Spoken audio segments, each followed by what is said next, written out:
Welcome, everybody, to the Gambit podcast, the podcast for blurs, for nerds. If you have a fandom, you are most certainly welcome here. We are your host of the most, myself, Spartan, show guy Joe, it's Fire TV. Gentlemen, it is Friday, it is the weekend. How are we feeling? Wait, I need Texas to make up its mind. We had a huge cold front last weekend, and now it's hot again. So it's also almost Christmas. Like, figure it out already. Oh, yeah, Mother Nature doesn't like anybody. Joe, how about you? Same, it's like 66 on middle of November. Oh, yeah. But, it's appropriate. The Fire Nation attacked. We have Avatar: The Last Airbender and Magic, so Flamio Hotman. Nice. How many people are going to pay for an Avatar Fire and Ash ticket just to see the Avengers trailer and leave? I would. I know James Cameron's somewhere like, hey, look, a sale's a sale. Right. And Fire and Ash is literally a 3-hour plus movie. So that's interesting. Don't worry, it'll be the air. What do we have? Earth and air left soon enough. They're just Nickelodeon is just working on just like Air was definitely the first one. I know the first one is the reason they had to rename the entire show. So Nickelodeon's working on just a RICO case of a lawsuit somewhere. Probably so, but at the same time, shout out to James Cameron for getting one of the greatest deals since Barry Bonilla. But that being said, guys, as you can see, we are a little bit older, which means we are a little bit leveled up. So we do try to watch a language, but words do fly. At the same time, guys, we do show movies and video game trailers that some may think they're a little too intense for younger viewers. So viewer discretion is advised. Aside from that, welcome. So not a lot did happen over the week as far as trailers, things of that nature goes. We're going to start because apparently it is DLC and pack season. Reason being because one of the games we're following, Digimon Storytime Stranger, has already came out with its initial episode pack 1 of an alternate dimension teaser trailer. Try saying that 5 times fast. That being said, if you haven't seen the trailer, here it is.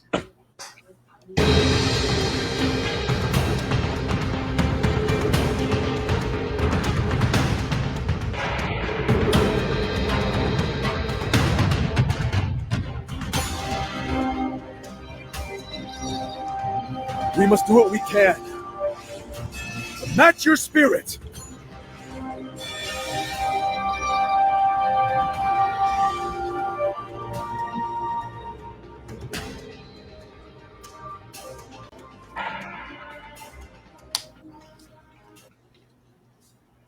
Short and sweet and to the point.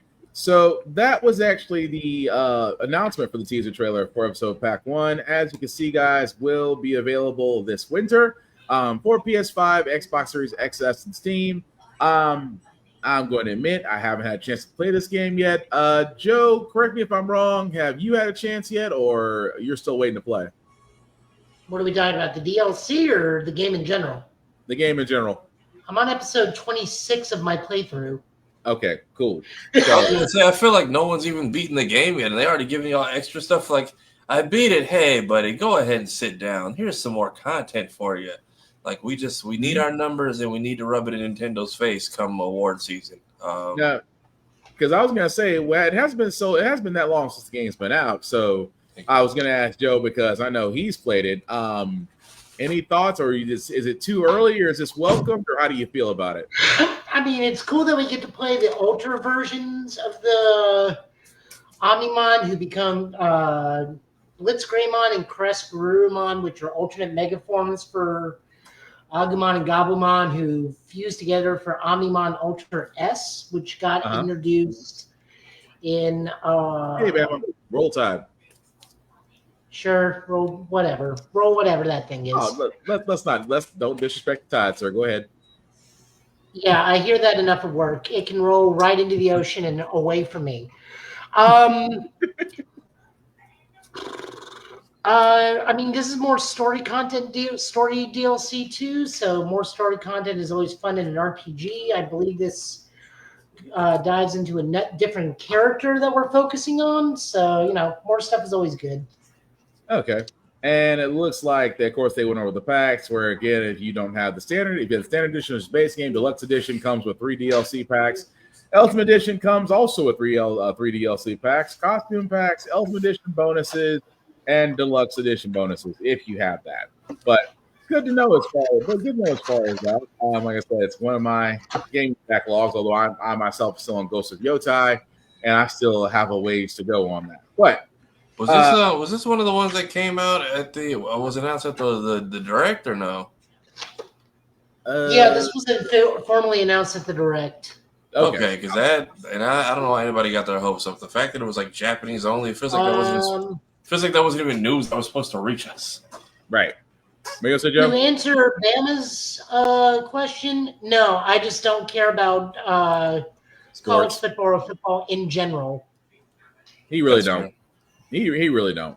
But speaking of things that to care about, guys, Nintendo has also decided, when this is also a direct that came out, that we did actually see the trailer for Super Mario Galaxy. And with that being said, if you haven't seen the trailer, here it is. But I got questions. Well, I'll wait till afterwards.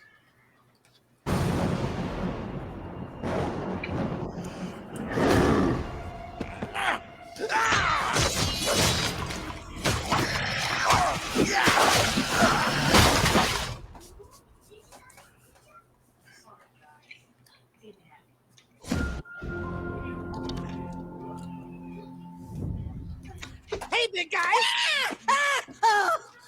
You wanted to see us? Don't move, I'll be right up.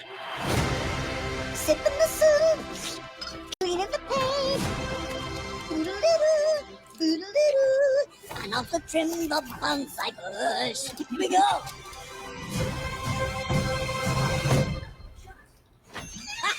Hey, Luigi. What's up, Mario? Behold, I made a masterpiece from Princess Peach. What do you think? Love colors. It's trash.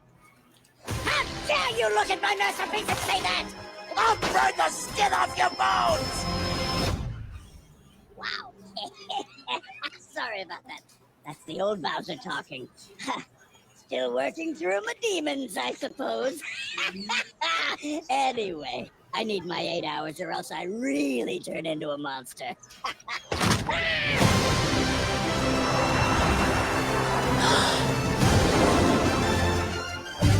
Okay.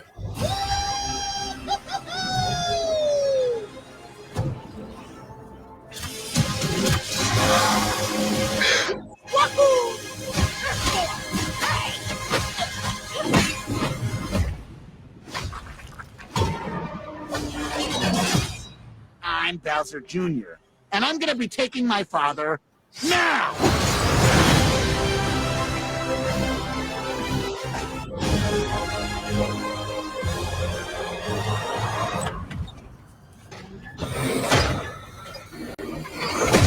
Princess Rosalina, you're coming with me.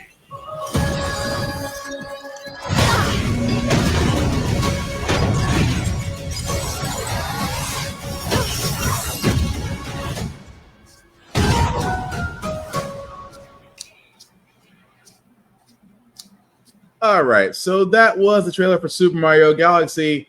Nintendo is being very careful. I will give them that.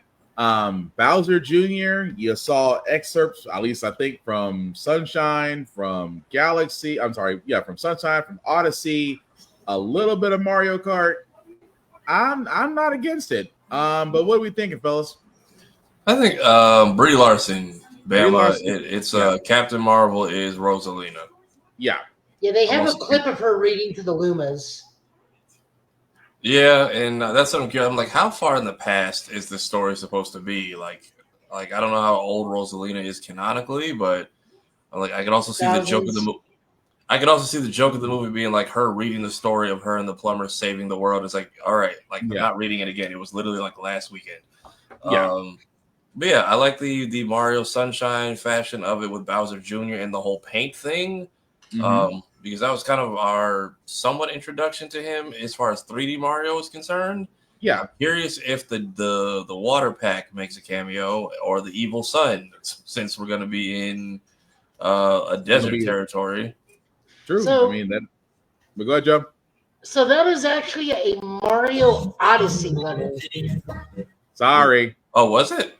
Yeah, that's a Mario Odyssey level. Like they're combining elements of Mario 2, where you see all the little ninja dudes fighting Peach, Yeah. Mario Galaxy, obviously, Mario Yeah, that's true. Mario Sunshine, and Mario Odyssey. Like it's all the Marios rolled into one. Yeah. Yeah, because like I'm guessing it's going to start with the festival that begins Mario Galaxy with like the stars falling down or whatever. Because it also might explain how the little blue star got there in the first film that they captured.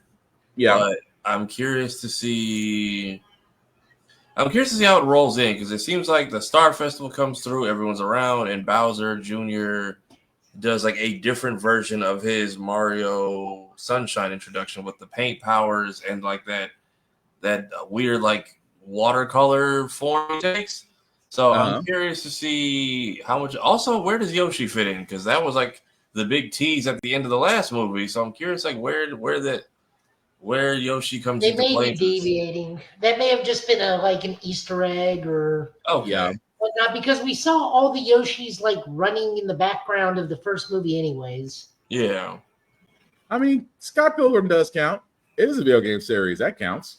But no, I see your point on that.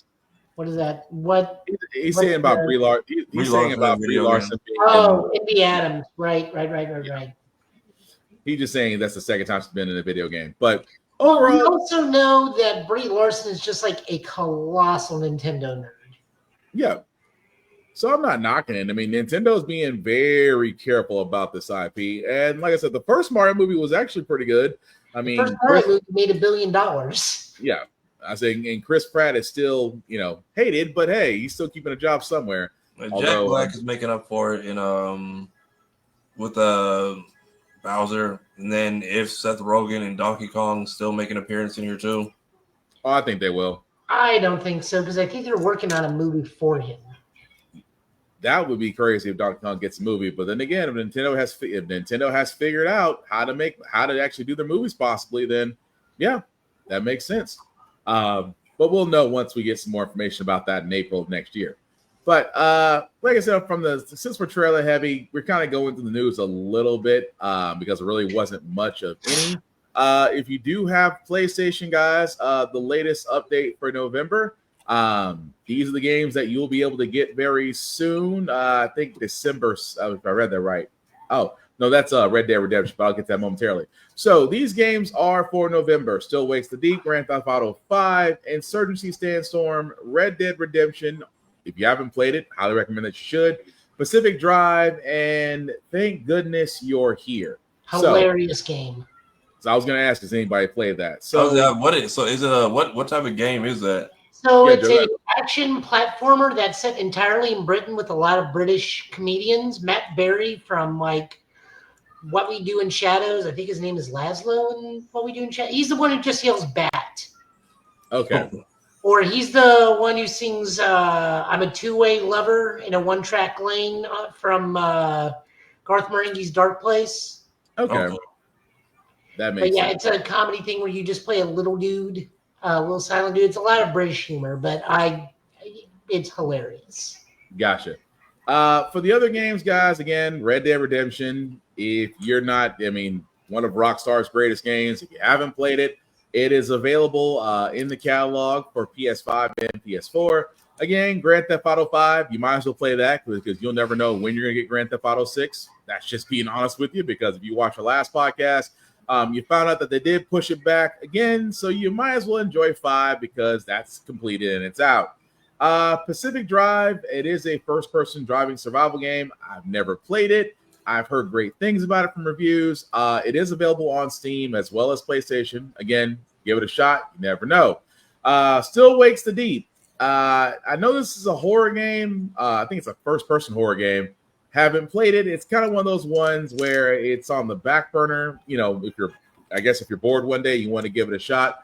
I probably will do it on the stream just to see how it is. But again, available if you want to do that. And Insurgency Sandstorm, I can sit there and tell you this. This is kind of a sleeper one. It is a PvP. So I will put it this way. If you remember SOCOM Navy SEALs for the PS2, This is basically that, just a little bit more updated, and honestly, it's actually worth playing if you ever give it a shot. I mean, it's a very nice surprise. I will say that about that if you ever want to give that a shot. But that's the updates for November. I believe these games will be available. Let's see. I think it's because Red Dead Redemption will be available December 2nd. I think these will be available to play November 18th. There we go. So 4 days from now, you'll be able to go ahead and actually get those games and play them on PlayStation. Overall, it's not bad. I mean, Grand Theft Auto 5, it's fun. Insurgency Sandstorm, I think it's fun. Joe said that Thank Goodness You're Here is fun. Red Dead Redemption, I haven't heard a bad word about that game. But fellas, I mean, is it a good haul for this November, or is it could have done better? What you guys think? I mean, yeah, go play GTA 5 because 6 ain't coming out no time soon. So right. Joe? I mean, they're just a bunch of decent, okay to strong games. None of them are really bad. None of them are like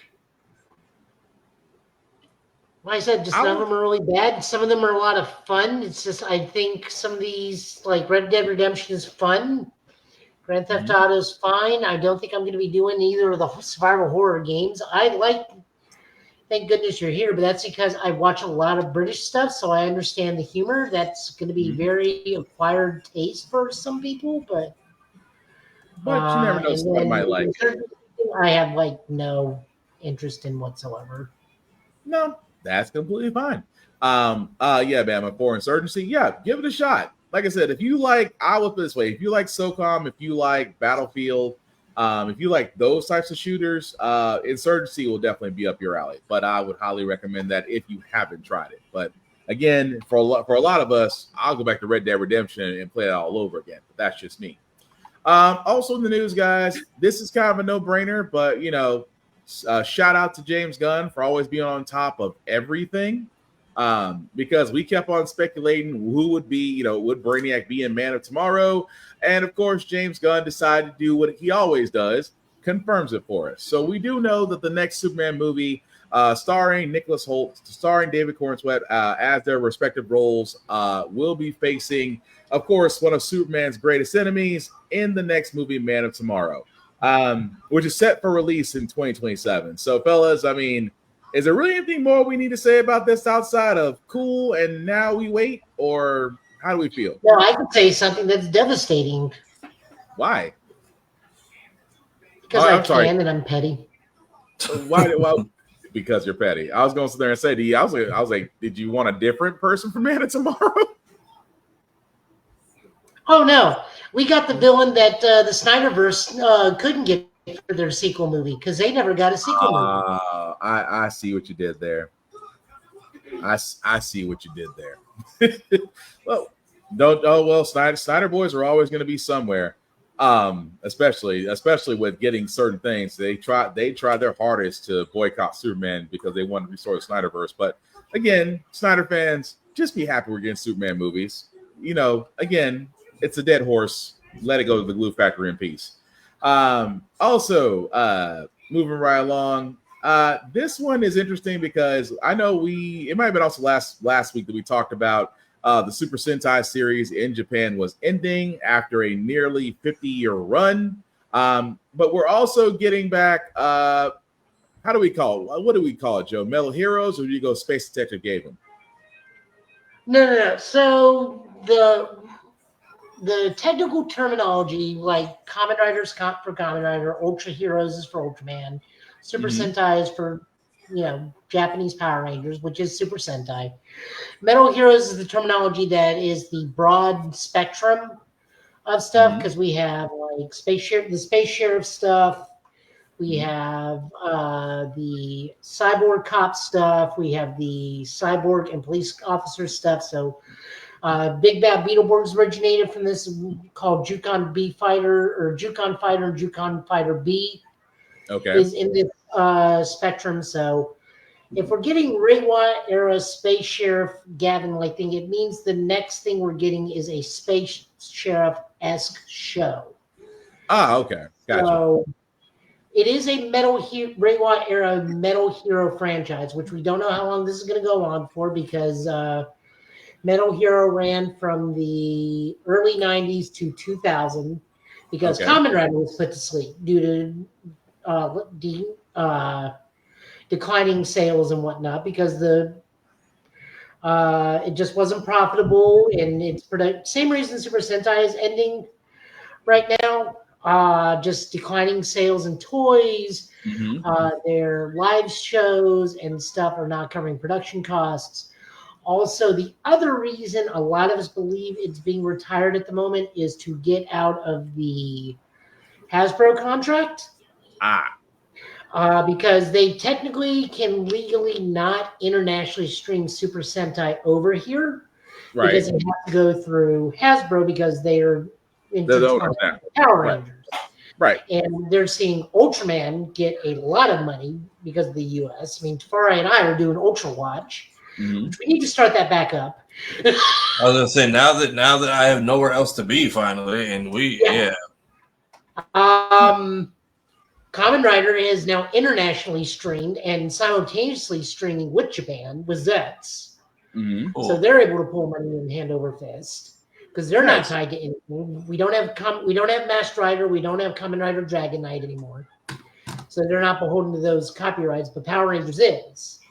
So if they pivot to Metal Hero, which the only thing we had from Metal Hero was Big Bad Beetleborgs and VR Troopers, those things are not. Those are well out of their exploitation date because no one's renewed those licenses. Gotcha. So they can internationally stream and bring out Metal Hero stuff over here if they want. So I gotta ask about the theme song because I've never heard this. Picture of Gavin that's a banger. I have never heard this, so we're gonna give it a shot. This is like good old 90s stuff.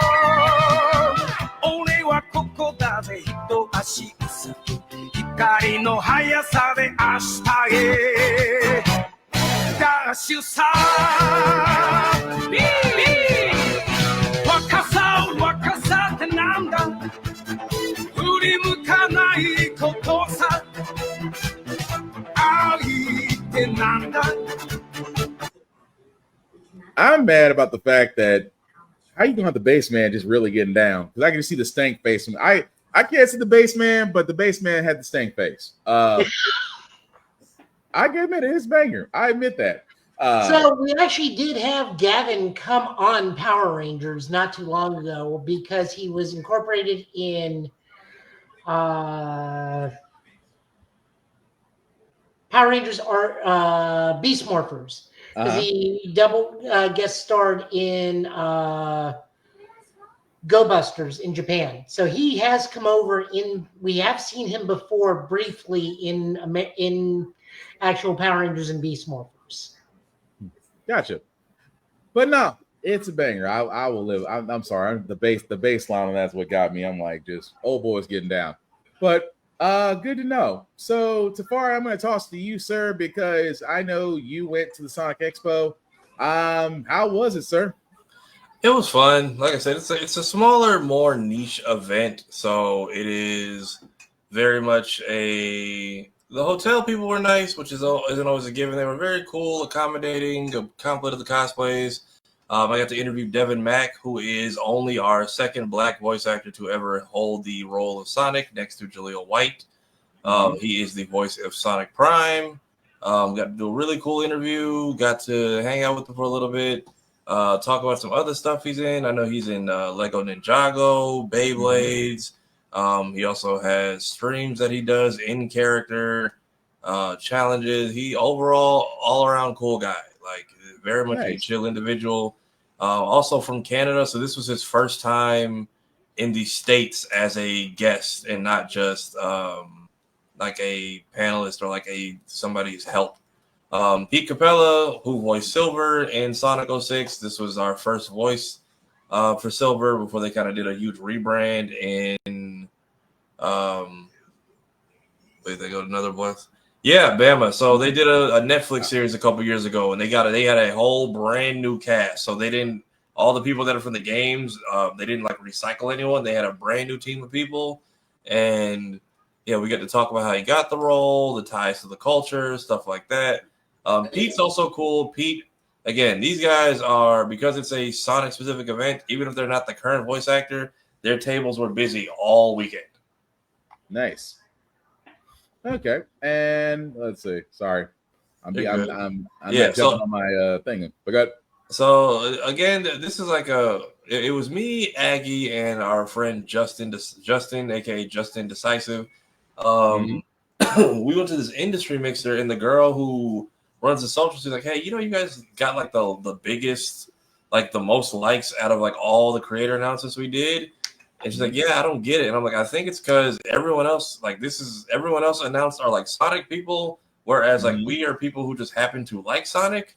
So all the other people who got announced, like Sonic the VTuber, Sonic Toast, everyone who has like Sonic in their name, it's kind of niche. So at one point I was on stream, like just going through the list, and there were people who knew all these people, and I'm like, yeah, you kind of have the same people coming to each post and just liking it because they know who these people are. Whereas like when we came in, it kind of opens the door to like a new audience outside. Whereas I am new to everyone who's already here. But now you guys are new to everyone who already knows me, and I think that helped with the intersectionality. So yeah, I was not like all the other posts got like 200. We got 500 on that one. There we go. Wait, what happened with that one? That looks like it says, let's see, tagging, go to the next level, maybe an image of one or more people and text. That's different. I'm checking to make sure it's not broken. I think that was supposed to be a photo of me and that's me and my buddy G to the next level. G was like the only other black person I saw at this thing last year. It was me as press. He was a creator. And then Crystal Chanel was there as press, just randomly doing photos. However, she was with the rest of the community in Japan, apparently, in Shibuya on Halloween. Me, Aggie, Sonic the VTuber, DJ Shadow. I feel like him and Jaleel. He actually just made a post that went kind of viral, and he was like, "Hey, if the Metal Sonics are an army in the next film, and for some reason they all talk, could we maybe have all the Metal Sonics be a different voice actor? That you could have me, Ryan Drummond, Jaleel White, Roger Craig Smith, Jason Griffith." He's like, and then Ryan Drummond, who played Sonic in Adventure 1 and 2, was like, I would be down for that too. Nice. Yeah, this crew, photo booth at the mixer, which was a lot of fun. This is my sister's first event, so I wanted to just take her to see something more artistic and more specific, so she would not take the mask off for the life of her. So sorry, Mom. Yeah, I really can't blame her, but like that's about it. The badge work for Blaze was cool, which I like because Blaze is one of my favorite characters. Bought some wristbands just for souvenirs. Emmy Divergent, who is a retro streamer, Sonic fan. Okay, Landy is another one. He just hit 10K on, I believe, TikTok or Instagram. So yeah, I was meeting a lot of people. Me, Aggie, Justin, who got there late because he had to deal with all the flight drama, and then Tiara, who actually did a very insightful panel about like Sonic Unleashed and all the different cultures that get tapped in, since that's a worldwide traveling game. And then Justin got to do his video game workshop, which is actually really fun. Danny 8-Bit, who is one of the IDW writers, apparently, and like all his books sold out by day 2. So it's just nice. I feel like I'm behind on this IDW way. Like apparently IDW is to Sonic getting away from Archie what Hasbro owning Power Rangers and getting away from Saban. Like I had zero clue. I need to find if there's like a what is it, omnibus or something to catch up, because I want to say there probably is. There should be one. Because I think it's only been going since like 2019, 27. So like apparently there's not a lot of them, and you can catch up. I'm just like, I feel like I'm missing something new every time. Yep. Yeah, Danny was cool. That was us driving to Justin's panel just to get a notification that it was getting moved to the next day. Damn. Jen Rawson, who was a cosplayer, this was her first time. We actually happened to have matching hoodies that day, so why not? They also gave us the hotel room we're in is a green room. There are currently Wait, what do you say, Joe? there are currently 5 hardback volumes. There are currently 5 hardback volumes of IDW Sonic. Oh, Okay. I might need to look into that because I feel like even though it wasn't great, I feel like Sonic Forces was an attempt to kind of merge that stuff. This is another guy, Jason Collects, actually gave me. I got something from this guy. Hold on, I have like little trinkets here. Yeah, he gave me this little like silver card decal. So nice. Yeah, I got that. Wristbands. The guys in the comment, Anime Awa, gave me all these buttons and stuff. Yeah, and seasoning. Yeah, so that apparently they gave us gift bags from the rodeo. Mm-hmm. I don't know if that was their I don't know if that was their apology. Like, sorry for like how dirty we're about to do you guys. Okay, because I know you explained some bird's eye view. For all those that don't know or did not go to the Sonic Expo, explain what happened in the parking lot. So it's one of those like smaller events where it's like a parking lot is shared by a bunch of places. So it's like off in the cut. It's the hotel, which is attached to the small convention center.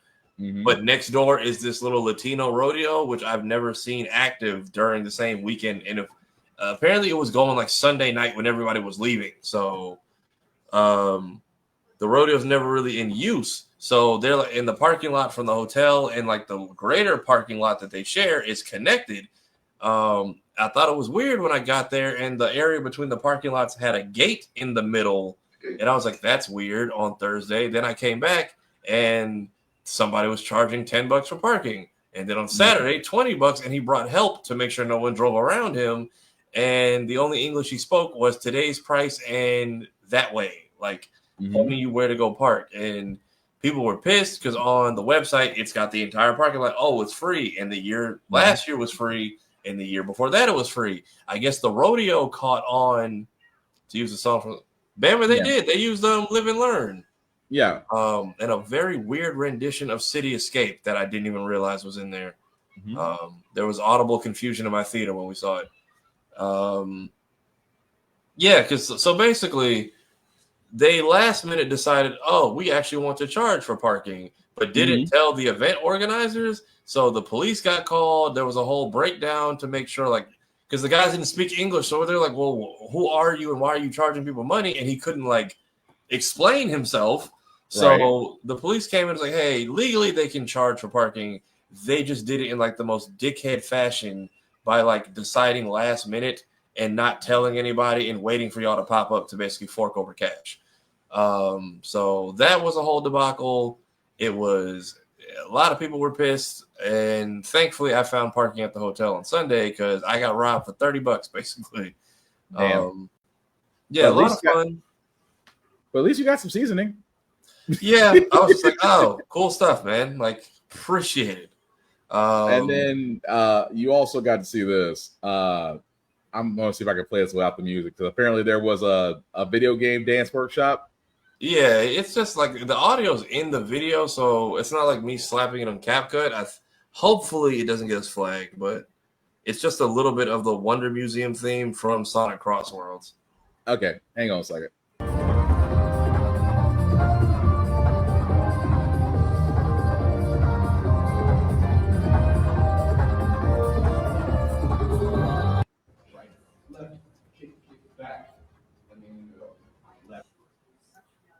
Oh, that's cool. So at least you got to see that as an execution. Which, hey, 2-step, I can do 2-step no problem. But that's just me. Also, yes, Bama. People really like. I didn't know like it was this deep. I had no clue until I saw this thing, and I was like, I'll go for kicks and giggles. I'm like, oh, they are really, really out here, and this further proves the point because they're at the end. They usually use these cutouts for like the photo booth, and this time they're like, oh, how about this? We are gonna just auction all this stuff off, and then this all happened. The biggest money getter, I'm going to be very upset. Who wants to make Peekapoo cry? Who wants to make me cry? It's very easy to make me cry. What was that one? It's very fun. 800 for that. 250 going twice. 260. Oh wait, is that design on our badge? 260 going twice. Oh yeah, that is design. 210. 210 going once. 250. 250 going once. 250 going twice. And sold. What number? 540. Did we not start with Going this once. high-ass number? We could have been here. Going twice. And sold. We start at 75. We start at 75. Wow, 300. That's amazing. We can get higher. There's plenty of views.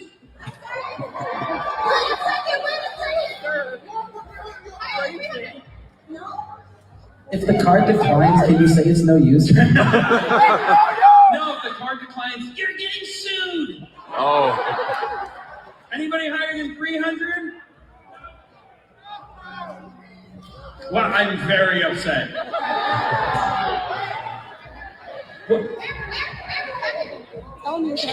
I can't see a damn thing. How are you guys doing this? very carefully. 500! Holy shit! Sorry, kids. That means super happy I tend to be. Great, 500 is our top one. 500 going once, 500 going twice. Sold for $500. 500 is crazy. So yeah, that was fun. I've also, this was the first con I've ever been to where like they tried to do like an all VTuber panel, and I didn't know VTubers did meet and greets. Like they had the tall screens, and I'm just like, hey, I just show up in real life and try to like say hi to people. I don't really, especially because convention center Wi-Fi is just hit or miss. It either works or it don't. Right. Got to see yeah, man. 500 for a cardboard cutout, but at least I'm thinking did he sign it? I think he did because like last year they had I think because last year Agent Stone was the special guest, so they had he was popping up at all the panels randomly just to make sure like everybody was having fun. So like he showed up at the at the auction, but like he showed up at the cosplay contest to take pictures with people, and that's kind of like I was able to, if you like look at my page, I was getting a lot of content out like in real time. But mainly it's because like it's a small event, so it's like when one panel ends, you either have a next panel or you don't. You have like 2 hours to kill. So I was just doing my best to kind of like maximize our time there, and like I get it. There's some people there who are like, oh, I am someone. I'm like, cool, but I want to make sure y'all get y'all like money's worth out of me. Like I want to make sure I am contributing to this culture and like posting about it and telling people. So yeah, all the stuff I was doing during the weekend, it was a lot of fun. Glad I got to take my sister. Glad I had friends who were able to come with. Giving them suggestions for next year just because it's very much a fan-run event. So there are aspects I'm like, room for improvement, but I get it. These are all growing pains. Attendance was a lot this year. A lot of people had to drop off and the volunteers because of the flight situation. We are all being impacted by the things going on outside, but you ain't lying. Yeah, but it was cool. That was a lot more fun than I had last year. Interview with Devin is loading. I can't wait for that to come out. Hopefully next Friday. But it was a fun time. They also have an Atlanta chapter now, and they are attempting to get a New York going. So if you want to try Sonic Expo, don't look up Sonic. Bama, we know those people are around, and that's why they turn off their Instagram tags for like 9 months out of the year. All I gotta say is Bama, why? But yeah, it's cool that you have fun at the expo. With that being said, I know you got to see a little bit more across worlds. especially with the free characters up that they have out, which if you haven't seen the trailer, we're going to go ahead and play it now.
I bet people lost their damn minds at the last two. Oh, they did. So I was in the Discord. I'm still in the Discord for like the creators and like the regular Discord for Sonic Expo. So when I put it in there, I was like, to the person who spent $800 on the Tangle cutout, it's the new Rockstars meme. Did he know? Like how did you know? Or like, are you getting your money's worth? Are you and the cutout dancing a jig right now? Because like the odds that this got announced like a couple days after that whole thing, because again, and it was a bidding war. Like it wasn't just like he just said, "Oh, $800." Them and someone else was constantly going in like rounds of 50 from 50 all the way to 800. And I'm like, who the fuck is Tangle? I thought this was a fan made character. I fully thought to Bama's credit, I'm like, oh, this is like somebody's like not like somebody's Rule 34. Yeah, somebody's OC that someone else is a huge fan of in ways that are maybe not normal. And they're like, oh no, Tangle's from the comics. I'm like, well, excuse the hell out of me. Like y'all been shouting Surge out all weekend and doing Surge cosplays and putting her on all the art and the fan animations and the fan games, which Sonic Rush rerun, which is pretty cool, and the tournament edition of Sonic Riders, which is very fun. But I'm like, I have no idea who the hell these two are. So the fact that Tangle got announced like right after was shocking. See, that answers my question, because I was going to sit there and say, where are these characters from? Because I know my side. Two big breakout characters from the IDW Sonic character. It's Tangle the Lemur and Whisper the Wolf. Okay. They actually got their own series throughout 2024, because in 2024, Sonic went on hiatus. Okay. And these two took over. Yeah. Yeah, like the guy Danny I took a photo with, apparently he did like a whole run for Chaotix, like just Vector in the team. And he's like, I brought extra books. They're gone already. So like IDW has been a blessing to Sonic. Apparently all the stuff back with Deke, like from the kids cartoon era and Archie, apparently it was nice up front, but apparently it was a mess behind those office doors. So IDW has been on a run, and like there's already like some of the little interactions you get, like is from the IDW comics, like the stuff that Cream says to Vector because he is allegedly dating her mom. Tom would show up. Okay, I'm sorry. Go ahead, Tapara. I was just reading something Bama said. I see it, but yeah, like Vector allegedly dating Cream's mom, or like he really wants to date her mom. I would say, from what I can see of the IDW, a lot of stuff is insinuated, whereas the fans are like, no, it's there. The one thing I have, which really weirds me out on this, and I feel like this is Sega being cheap. And I get some of this, is all the normal cast has rival interactions and whatnot. None of these DLC characters, which are in-house Sega, have no voices. And I understand them not having rival interactions, but apparently they were completely mute. Yeah, that's kind of thrown me off too, because I don't know if Knights or I even talk. They don't need to talk, but they have they can make noises. That's fine. Like Okay. if Sean being in there, he can say something for Japanese. Or get his English voice actor. I'm not looking for him to be interacting with Sonic or Shadow, even though I think him and Shadow would be hilarious interacting with each other. Yeah. But him having zero voice makes no sense to me. Yeah. They could properly cast Tango and Whisper, even though Whisper doesn't really talk a lot. Yeah. In the comics, she is literally what her name is. She just says very, very few small things. But there's your time to debut voice actors for them. I was gonna say I think maybe they don't want to commit to a voice yet, and that could be the. But I'm also holding out hope that they do, kind of what My Hero, One's Justice 2 did, where they just randomly gave an update unannounced, and it came back with full English voice acting and everything. Yeah. So I'm hoping because these are all in house. The first two I get maybe. These two, if they maybe want to audition or maybe see what direction they want to go in, because the games have done that before. Like I think Xenoverse 2, we had Goku Black there before we got him in Super, so that was like Sean kind of playing with the voice before kind of coming to a determination of what to do. Also, somebody was actually selling a copy of the original Knights at the expo. Like they had an original Japanese copy. Nice. I know that for a pretty penny. That's got to be a logistical nightmare to bring everybody back in just so they can have an interaction with Tango and Whisper. But again, I'm also calling Sega cheap at the same time. I'm making an excuse for them. So I'm saying the amount of home studios I have seen and people who I found, that show was great. It's like, cool, we've never met each other. And I'm like, really? Right. So it's more accessible than I think. Where they were all in a room beside each other. Yeah, same with TMNT. Like I think that's part of what made that movie so hilarious. Is like they said the kids were just bouncing off each other while they were all in the studio. And now that's canceled. But at the same time, yeah, they announced the cancellation of Tales of TMNT today. Yeah. So I will say this for Sonic Cross Worlds, it's free. They're not charging nickel and dime, and also what you're getting, which I did not see this coming, SpongeBob in Sonic Racing Cross Worlds. Because surprising that they went this route, but hey, it's Sega. Let's just see what it is. It's time for the moment you've been waiting for. God, come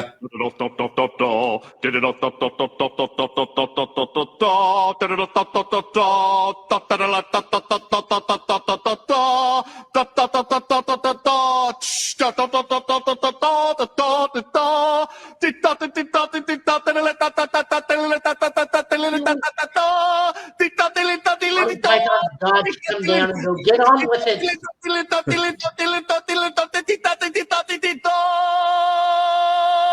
Preparing the Krabby Patty. That's funny. The fact that they used the original thing from one of the first couple seasons, like season 2, when it's how to make a Krabby Patty. Yeah, that part was funny. I was like, really, we're going with that? But yeah, SpongeBob SquarePants will be in Sonic Racing Cross Worlds, available not too far from now, November 19th. So again, we've already known that you're going to get Minecraft, you're getting SpongeBob, you're getting Pac-Man, you're getting Mega Man and Proto Man. Mega Man thing is wild. That tracks literally everybody, because I feel like Mega Man belongs to who actually?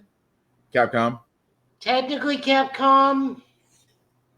I feel like Capcom is a little bit, especially with all the fighting games. I feel like they're more willing to play nice with whoever would ask.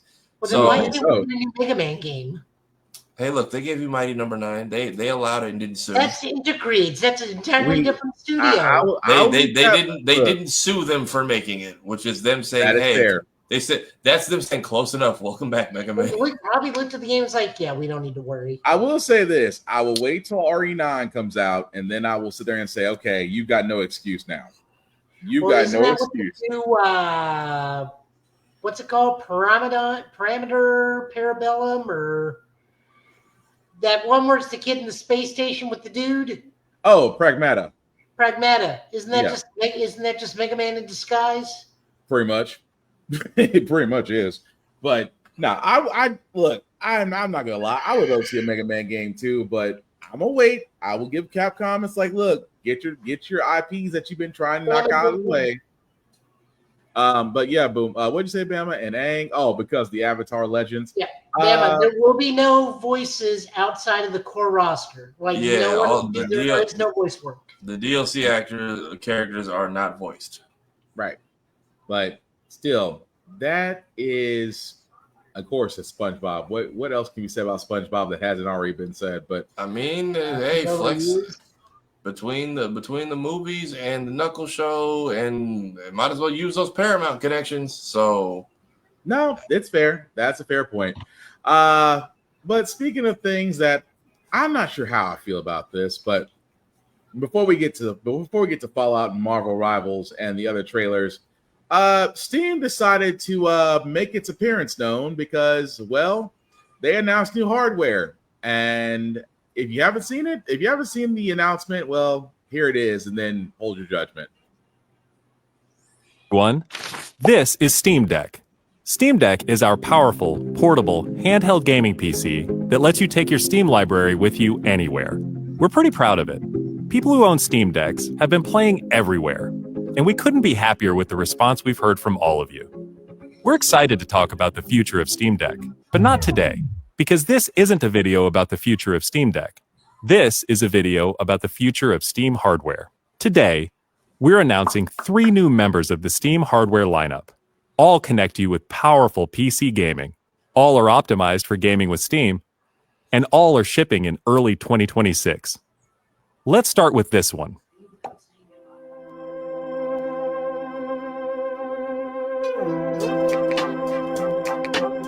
This is the new Steam controller. The new Steam controller puts all of your Steam games at your fingertips, so you can play wherever and however you want. Just like with Steam Deck, we want you to be able to play any game with your Steam controller, even games never built with a controller in mind. It has all the great features from Steam Deck, like trackpads, gyro, and back buttons, all in a comfortable form factor.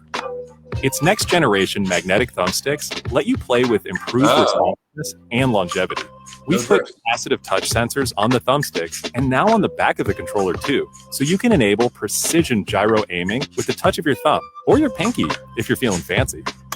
Play for way too long with a rechargeable lithium-ion battery that allows for over 35 hours of playtime. With Steam Controller, we want to make charging and wireless pairing something that's actually easy. That's why we created the Puck. The Puck is a combination wireless adapter and magnetic charger included with every Steam controller. Snap it on to charge. Once you're charged up, snap it off again. You can play over Bluetooth or a wired connection too. The new Steam controller works with any device running Steam or Steam Link, whether it's a PC, Mac, handheld, smartphone, Steam Deck, or the new Steam Machine. Oh, this is the new Steam Machine.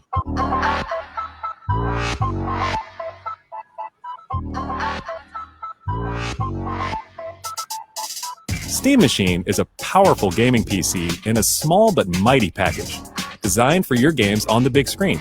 It's quiet too, which is crazy since it's 6 times more powerful than a Steam Deck, powered by a discrete, semi-custom AMD GPU, enabling 4K gaming at 60 frames per second with FSR. Steam Machine runs SteamOS made for a bigger screen, built for gaming in your living room, your office, or wherever you play, with the rest of your PC accessories. Steam Machine borrows some great features from Steam Deck, like lightning-fast sleep and wake, an SD card slot to easily expand your storage, and brings some new tricks of its own, like a customizable LED strip, which can show different system functionalities, or your own light show.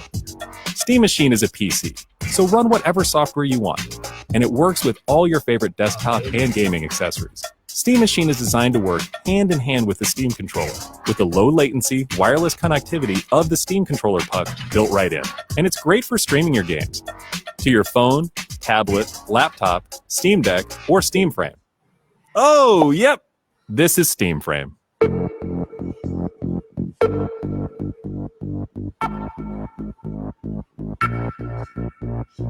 Steam Frame is Valve's next generation VR hardware.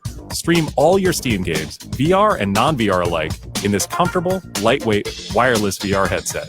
Steam Frame uses camera-based tracking, so getting into your games is as easy as slipping on the headset and waking it up. Steam Frame controllers, included with the headset, are designed with all the inputs you need for your VR titles, like motion controls and capacitive tracking for all your fingers, as well as a split gamepad layout to work with your whole Steam library. They even feature the same magnetic thumbsticks as Steam Controller for responsiveness and longevity. Steam Frame also pairs seamlessly with the new Steam Controller, a great companion for playing non-VR games in the headset. To make sure streaming is smooth and stable no matter what, Steam Frame includes a wireless adapter that lets you stream your games from your PC to your headset over a fast and dedicated Wi-Fi 6 connection. And the game is streamed to your frame optimized for VR, using new technology that allows for the highest resolution streaming exactly where your eyes are looking. And Steam Frame is a PC, running Steam OS. In addition to streaming, you can install and play a bunch of VR and non-VR games right in the headset without a host PC. You can also expand your onboard storage to fit even more games with a micro SD card. Steam Controller, Steam Machine, and Steam Frame. All built with the same DNA as Steam Deck, all powered by Steam, work together, and can be used however you'd like with whatever peripherals and accessories you choose. Everything you see here is the culmination of what we've learned from our previous hardware experience and what we've wanted ourselves as gamers. Powerful PC gaming in an open ecosystem, giving you more ways to enjoy the games you love and discover new ones. Steam Controller, Steam Machine, and Steam Frame are all shipping in early 2026. Learn more at steampowered.com/hardware.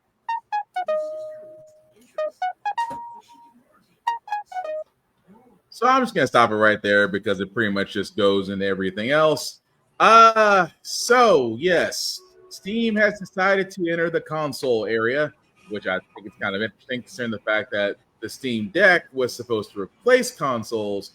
So now they're actually coming out with a handheld console. They're actually coming out with controllers. They're coming out with a VR headset. As of this moment, there is no announcement on hardware specs or pricing as of yet, since this is all coming out next year. So as we get news, we'll of course cover it. But fellas, Steam decided to throw their hat in the ring by basically doing what we didn't think they were going to do. Don't get me wrong, I get the controllers. The controllers are a nice addition to the Steam Deck if you wanted to have controllers with it. The console device, I can understand. It sounds more like a plug and play, which means that if you ever just wanted to be able to run Steam as a console to your television or to your monitor or whatever desktop, cool.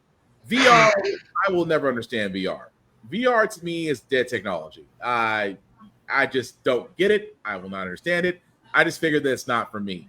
But with that being said, fellas, what do we say about this? I mean, is Steam going in the right direction, or should Sony and Microsoft be concerned? So why are we talking about Microsoft? I was gonna say Steam clearly saw like, hey, I heard your Series S is useless and Game Pass is too pricey. Want to just like have a sit-down console that's not a Steam Deck? Because I know they said they weren't going to come back with anything new until they felt like they had something to show. And hey, they went big instead of going home, so I respect it.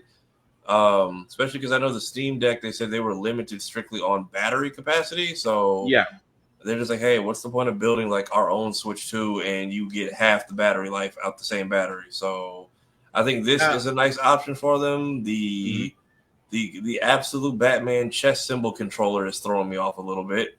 Yeah. But it's so weird that I am surprised that they have yet to. Oh, I'm sorry. I spoke too soon. I'm glad they actually go to the Steam site. So here are the specs. Because I didn't think they put out specs, but apparently that they did. So of course it's small form factor, which for all those that don't know, just means it's a smaller PC machine. It will have Steam OS, basically just the same operating system that runs Steam site or on Steam Deck. It looks like you will be able to have a gigabyte port internet for Ethernet. So if you do want to hardwire it, it does also come with Wi-Fi if you do want to do wireless. There is no giant brick. Apparently, that the power supply is built right in, but I would expect that from a small form factor PC. It looks like it is running an AMD desktop CPU, which means that AMD advanced and cornered it. Nothing wrong with AMD. They make great CPU processors. Storage wise, you will get a 512 gigabyte and a 2 terabyte. Both comes with expandable storage via micro SD, so you can bump these suckers up to 2 terabytes and maybe 4 terabytes if you do get the 2 terabyte one. I'm not knocking it, especially with the fact that the storage, that's going to be a big one. Just because micro SD cards are relatively on the cheap right now, and a 2 terabyte micro SD card maybe still under $200. So depending on the price of what the Steam Deck is, I'm going to be honest, it should make some people nervous. It should make Microsoft nervous because technically, and shout out to Mighty Keith for already saying this, it could run emulators that can play Xbox games. Yeah, that's what I'm saying. You have basically your own, a more legitimate homebrew machine, clearly with customizable plates, and also close enough. Welcome back, GameCube. Yeah. I'm surprised Nintendo's not trying to find a way to sue. Also, with also the magnetic thumbsticks to avoid the eventual drift, which the GameCube originally did. Yep. What you gonna say, Joe? What again? I got a question. Why are we even bringing Microsoft into this conversation? They are not a thing anymore. Well, their games are. Saying put Nintendo on notice. My thoughts on that is Nintendo doesn't give a shit. Nintendo does its own thing. We say that till the emulators get put on there. No, that's when Nintendo legal. That's different. I mean, it's still. I mean, it's the same way with Microsoft. Microsoft, most of their games, because of Xbox PC Game Pass, you could, in theory, run them on this. So, no, I don't doubt that because Microsoft likes to shoot itself in the foot by saying it's Xbox exclusive. By the way, you can also get this on PC. That is also true. I mean, in the grand scheme of things, depending on if this is like $500-$600, I know I would get it because this also runs on Steam OS, which is basically just Linux software. Pretty much. So this can just be my new PC. I mean, it could. I mean, don't get me wrong. I see what Steam is doing. They see there is a void. There is a void for a PC/console hybrid. And again, depending on their pricing, if done right, yeah, they could be different. And for the people who's like, hey, I don't really know PC gaming, or my PC can't run that, or I don't want to have to build a PC, this is a nice middle ground. Oh yeah. Especially because, like, dude, did you see the Steam sale has been like a thing since I was in high school in the 2010. So now all the games that go on sale like every other week on Steam, this is a nice way for people who prefer a console. And now they want to cross to the PC bridge. This is a nice gap closer. A good way to meet people in the middle, and Steam doesn't just put out nonsense. Like, it's the reason why, the Epic Game Store exists, but people don't really care because Steam has just not sucked all these years. Like, they've just done a decent job and not like shysted their fans all this time. That part. But like we said, come 2026, I would assume, I don't know if they're going to wait. I don't know if they're going to be petty and wait for the holiday season. I really think they're going to do this in the middle of I think it's going to be more of a summer thing. But like I said, we'll know come next year what Steam decides to do with its hardware. But like we said, they figured out a way to put out a PC console hybrid that makes some companies nervous, but at the same time, it's consumer friendly. Can't knock them for it. And who never wanted to not have a Steam PC that wasn't full with bloatware? Just saying. But moving right along, guys. We do have the trailer for Fallout Season 2 on Amazon Prime. Again, if you have not seen Prime Video of Fallout, the first season is available. It is 8 episodes. If you are a Fallout fan, you will like it. They really did do a lot of Easter eggs from the game. And of course, not to spoil it, but season 2 does go into New Vegas. So if you have played New Vegas, you're probably going to recognize some things from the trailer. So here is the sneak peek at season 2 of Fallout on Prime Video. So I've seen a lot of things. Many a deer have to fall. Crazy things. Unnatural things. But good people? No. That girl I met. All in the wonderful game. I would be a good person too if I grew up in some cozy little impenetrable home. I have to steal and stab and fib all the goddamn time just to get by.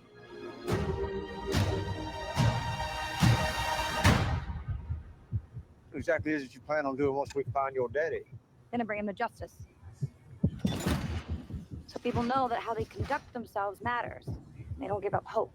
The stuff we fight for, the story has it you used to believe in those things too. I wish I had for 200 years. I've kept myself alive for one reason. To find my family.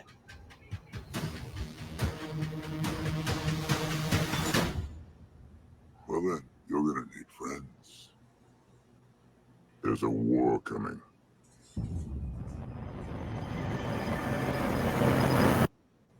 Soon he'll be there at your side. With a sweet. I understand we're discussing a civil war. I must not have gotten my invitation. You're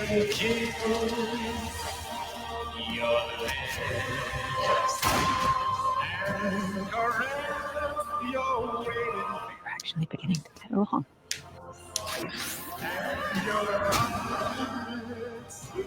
Will fly.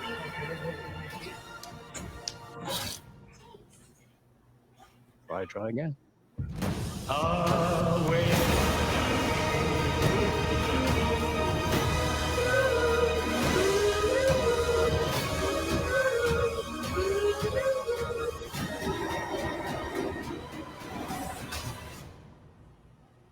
So this is Vegas, huh? I'd ask why my dad ran into a den of monsters, but he'd probably just tell me to shut the fudge up.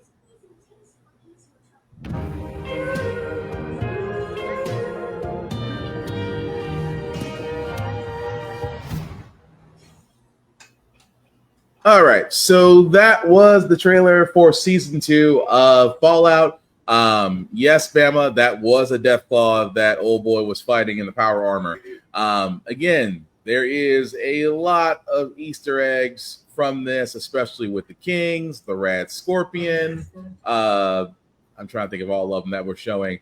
We got to see the the Centurions. Macaulay Culkin was going to be in that one. Mr. Kajali is going to be in there. I think he's playing old boy of the fighters. I can't remember his name to save my life right now.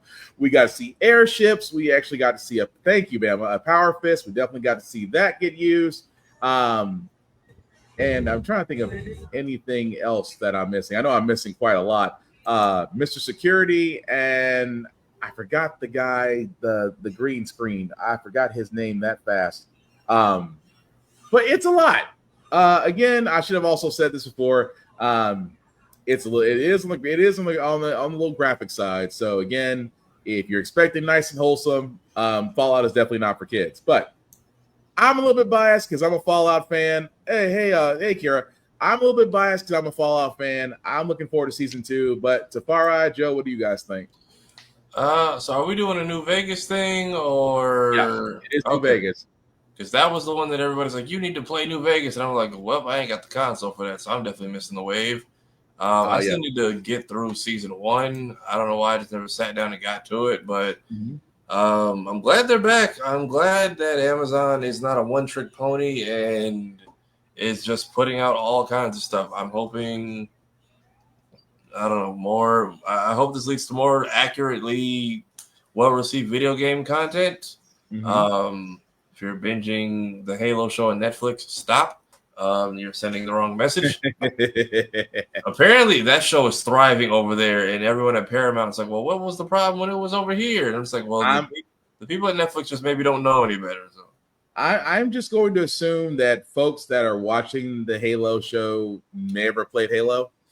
I think you're getting a lot more casual people who are like, I know what Halo is, but never watched it. I also wasn't buying another service. So cool, it's on Netflix. And I'm sure they're probably trying to figure out how to do a spinoff or a season 3. And I'm just like, hey, maybe we just don't. I mean, you ain't wrong, Bama. Bama, tell the Netflix people they are shockingly doing well over there. But Fallout, I've only known it like adjacently, but it seems to be doing well. I'm glad for it. I hope this season is just as good as the first. Oh yeah, it like I said before, I'm not trying to spoil it for anybody. Again, if you get the ability to watch it, you definitely should. Just not for kids. But Joe, any thoughts on Fallout's next season, upcoming season? I mean, I'm pretty much in the same boat as Tafari. Tired. I kind of fell off of it pretty quickly because, like, the two main characters, the girl and the ghoul, are obviously real much better done. The dude with the power armor, like, could not get into his character or his story. Like, I get what they were trying to do, but it just could not pull me in for the life of me. Gotcha. Okay. I do like New Vegas, so maybe I'll give this a shot, even though I will have to find means to do it because I recently canceled my Amazon Prime subscription because I didn't feel like paying $16, and then all of a sudden they're telling me, "Oh, well, you qualify for the $6.99 version." It's like, yeah, damn. still I'm good. Nope. I mean, New Vegas was the last good Bethesda game, so no comment. No comment. Although 76 wasn't bad, but you're not wrong. You're not wrong. And Kira says, "Welcome to the cancel wave." It's not that I'm canceling for any certain like boycott or thing. It's just like I don't use it. I haven't bought anything from them in like almost a year. So like, there's just no reason for me to have it. I also canceled Peacock recently because wrestling is getting taken off of there. So like, save me $26 or $32 a month. No, I agree with you on Peacock because wrestling and TKO just pretty much killed it for everybody. But no, but let us know what you think of Fallout Season 2. Like we said, December 16th, not too far off from now. But we're going to switch gears because we do have some Marvel Rivals news. Again, for all those that have been wondering, you were right of one of two things. One of them was go get Gambit, and yes, we have his trailer.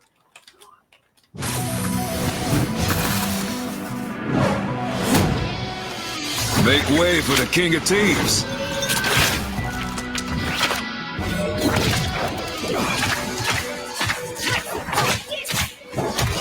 Désolé. Lucky draw. By the eye of Agamotto, King of Hearts. Shuffle up. A deadly deal.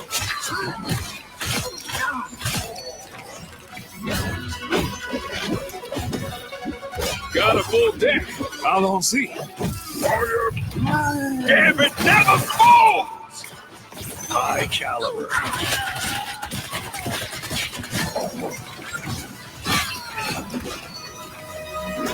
Cajun style.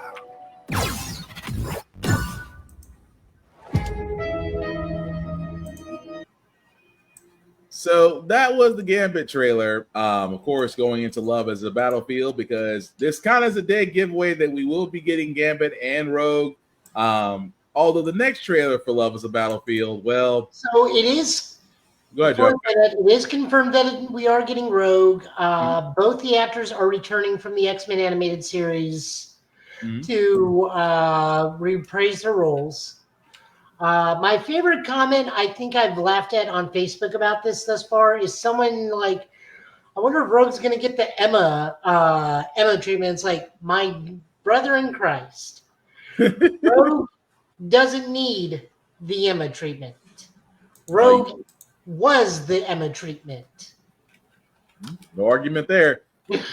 But also, like we said, the season loved up because we know we're gonna get Gambit, we're gonna get Rogue, but they're also Possibly Cyclops too, from what I hear. Yep, which gives us the Love is a Battlefield next event in Marvel Rival. I know somebody was like, "Oh, I can't wait to see all these people just not help me get my ass beat." I love that they're married. That too, yes. Not a doubt, Monkey. I'm free to be myself. But somehow, she manages to keep me grounded. She's my whole world. You know how troubled his past is, yet you still chose him. Of course I did. Riven's always been there for me, no matter what. Let us hope that stays true. In the chaos to come.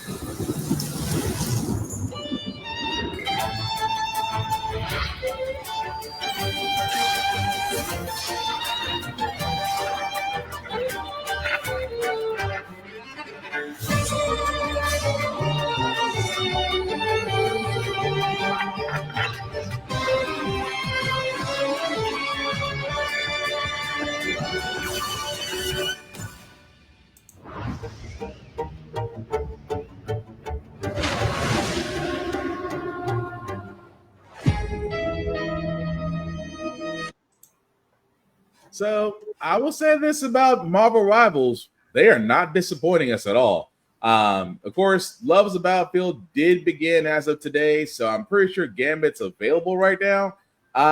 Rogue will probably be coming, and like Joe said, we're probably going to be getting Cyclops not too far off. But, I mean, has there ever been anything bad said about Marvel Rivals? Because they've been kind of knocking it out of the park lately. Not yet. I think the worst thing I've heard is maybe their zombie mode wasn't that great, but you know, I did not hear it. like we got PvE before Overwatch did. That's true. What do you say, Fire? I'll say, yeah, I didn't hear too much about the zombies thing, but I'm like, at least y'all tried. Like, also, Bama, relax. So hold on. Now we're talking about this. We're talking about this. Go ahead. Stop this now. Why are you just now noticing Rogue is thick? That woman has been thick since 1992. That was my rewatch of the original series. I'm like, oh look, there's the meme. There's the other meme. There's the other meme. And I'm just like, my lord, we've been freaking out for 20 plus Rogue's years. Been thick in the books. Rogue's been thick in the games. Rogue's been thick in the cartoons. Why are you just now noticing this? I think he's just exclaiming. Rogue, who is, I'm gonna guess 17, 18 is thick. And that's just like creepy and wrong, but still, girl got booty no matter what timeline or age line she is. Yeah, Remy is a southern swamp rat. He knows what he likes. But I do like that we got the 97 actors because it's the same amount of thick. Go watch when she fell on her side to Apocalypse. It's the same booty. all of like 2 frames of animation just living throughout the That ether. is someone's fetish. That frame is someone's fetish. It is. Except the X-Men movies, as Kira has pointed out. Got going back there. She was wearing a trench coat for too long. But yeah, I like that we got the X-Men. I like that we got the mansion. I like the storyline. I like all everything about it. But everyone's like, hey, can we still get the rest of them? Because it's nice that they're in the background, but like, can y'all fucking tag in? Like, I appreciate Nightcrawler and everyone being there, but like, I would like them to be able to jump in the fight at some point. That part, especially for Togon. And that reveal that they got is like, all right, we're getting more of you guys, right? Like, so we need to remember something about that. That doesn't necessarily deconfirm anybody, because we have had scenarios, especially in Capcom fighters, where, like in Street Fighter 4 during the airplane scene, Bison opens the door, but if you're Bison, Vega opens the door. But if you're Vega versus Bison on the airplane stage, Balrog opens the door. So just because they're in the background does not deconfirm them. Now, Psylocke and Colossus are long time things going from Children of the Atom to Marvel's Capcom 2. Yeah. Angel, I don't think has ever been in the fighting game before. I think Archangel may have been a striker in MVC2, but I may be wrong about that. No, you're right. You're right. Nightcrawler has only been in X-Men Fighting Academy. Yeah. Or X-Men Mutant Academy. So I don't think he's ever probably been in a fighting game. True. But just because they're in the background does not automatically exclude them from being a fighter, because you can easily swap stuff out. Fair. But more than likely, we're just going to get the forward staples of like Wolverine, Cyclops, Storm, and maybe Rogue or Gambit for Tokon, if they decide to go that route. Rip. You would like to think that, but I'm gonna let that go. I'm gonna let it go. I'm gonna let it go. Nah, but yeah, this is too easy. We're gonna leave that proud Southern cat mom, who's a mother of 3, and her husband alone. I'm not just wave it as it passed me by. Nah. But that being said, but with that being said, Marvel Rivals again had no complaints about it. We also did have another trailer for Where Winds Meets. I need to check on that in the PlayStation Network because it's supposed to be available as of today. But if you haven't seen it, here's the trailer.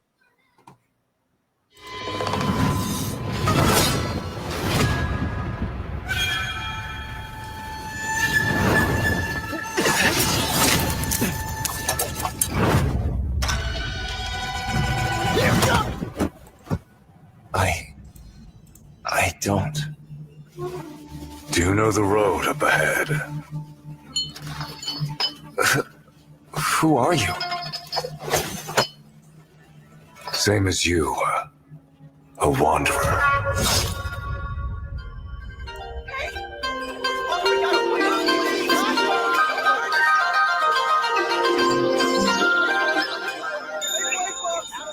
A guest in dreams.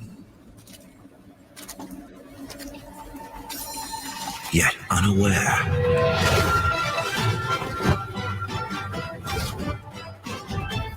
This time, I'll be the villain.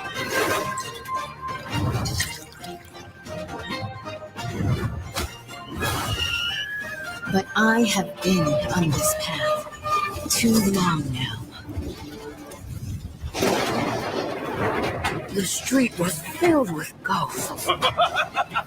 Without a single coin, you call yourself the god of treasure? I'll give you one more chance. Go on. Kill me.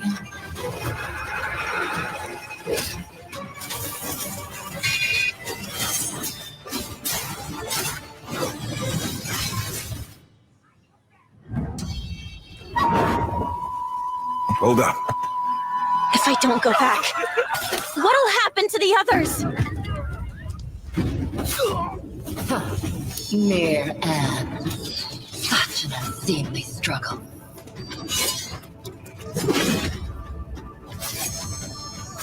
You've got a sword, wife. So why couldn't you save her?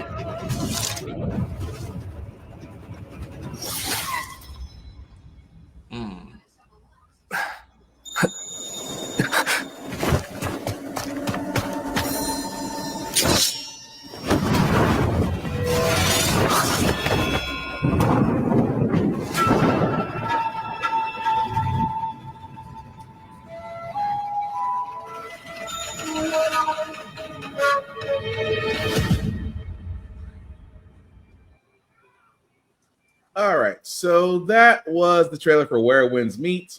Now, I will say this. It is free to play because it is an MMORPG.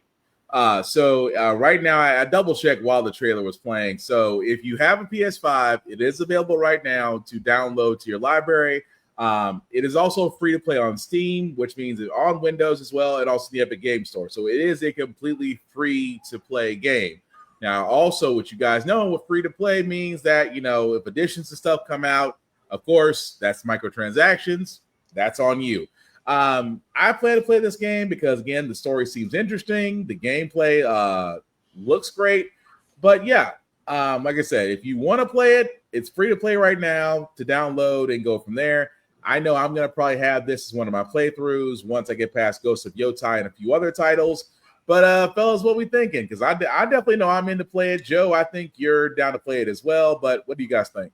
It's downloading right now. Oh, So that's Joe wasted no time. yeah, I will wait for Joe's review. I very much trust his word and say because everything getting a lot of samurai sword games lately, and I'm just like I need to know which ones are worth my time or which ones to dive into first. So this is not samurai. This is taking place in China. So this is like Apothecary Diaries, but with ghosts. Oh, okay. Yeah. Yeah, this is also like an open world RPG. So I will let you know. Things Joe can recommend. If you are not playing Dispatch, what the hell is wrong with you? That game is also great. I can tell because you know what it is. They do a lot of good stuff with the story without all the free walking portions, which each chapter is like an hour long, but you still get a lot versus like Walking Dead, which is Walking Yeah, Dead I'm is on like season 2 now, Kira. yeah, Walking Dead and like Wolf Among Us are great, but all the portions where you have to like manually interact with everything, I think they cut a lot of that out, and it saves like an hour and a half of time, but you're still getting a great story out of it. Oh yeah, no, like I turned on the so there is some new stuff that we're finding where if you turn on the QuickTime events, you get extra scenes. Yeah, because I saw the cinematic mode kind of takes a lot out of it. Yeah, so yeah, I'm doing that. I beat that already. Invisigal was my girl of choice in that one. Just because it was the obvious choice to pick Blonde Blazer, but now it's kind of obvious you also go for the redemption arc there too.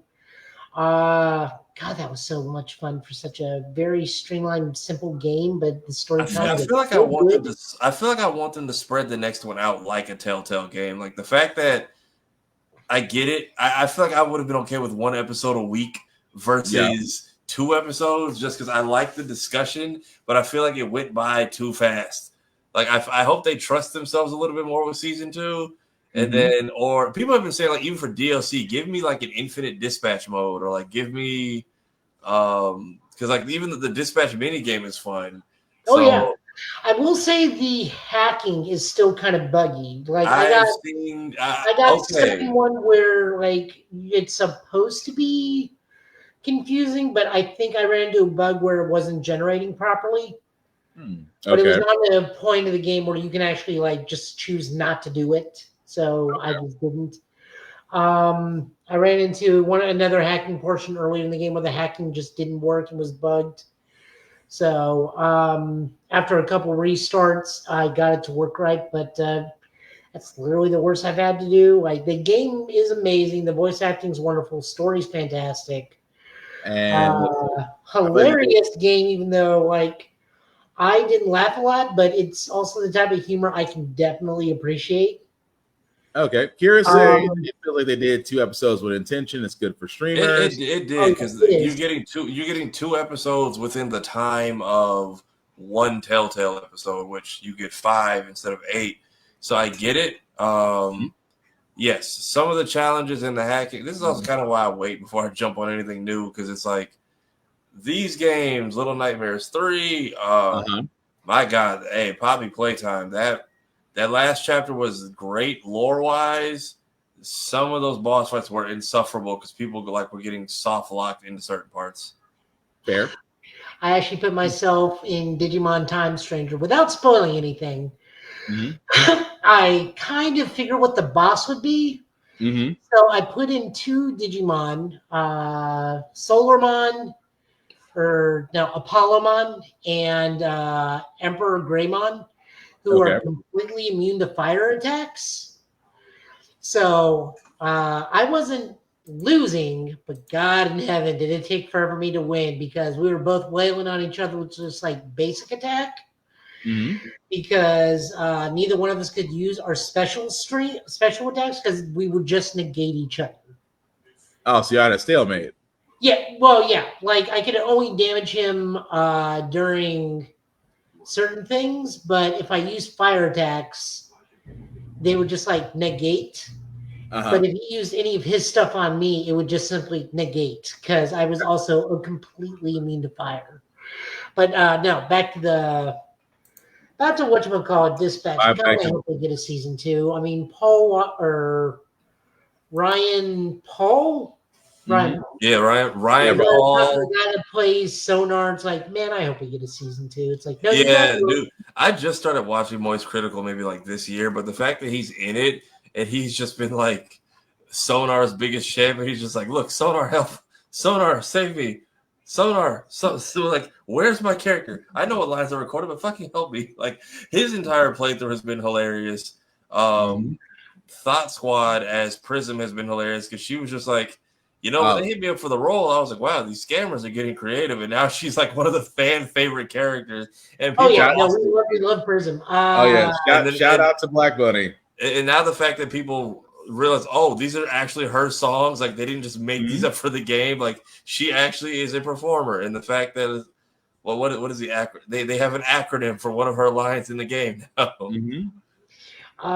The girl who did Malevola, she just tossed out the last name, which is her adopted, I think, stepdad's last name. Okay. Before he passed away, he got to hear the line. Oh, so that was real big for her. Everybody was so good in that. God, every time I eat Taco Bell, I hear Phenomemon's quote of, "I now present to you inauthentic Mexican calories." Kira tried to type the whole thing. She got it in two parts.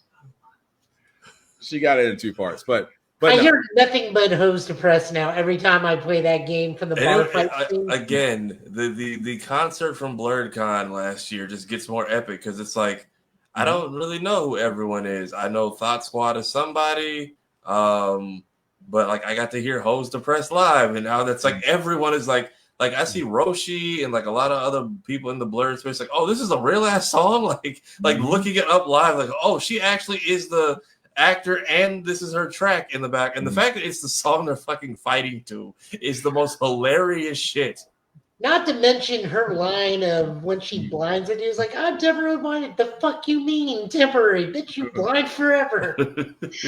So yeah, and then Aaron Paul with the clapbacks, the Nicki Minaj and Cardi C and all the other shit. And it's just like, I wonder how much they had to pay or was paid to them between what was it, the Sour Patch Kids and the Twinkie appear. Like, I'm like, did y'all? Because I feel like that much they will have brands reaching out for like a small cameo appearance, like that will help fund the game.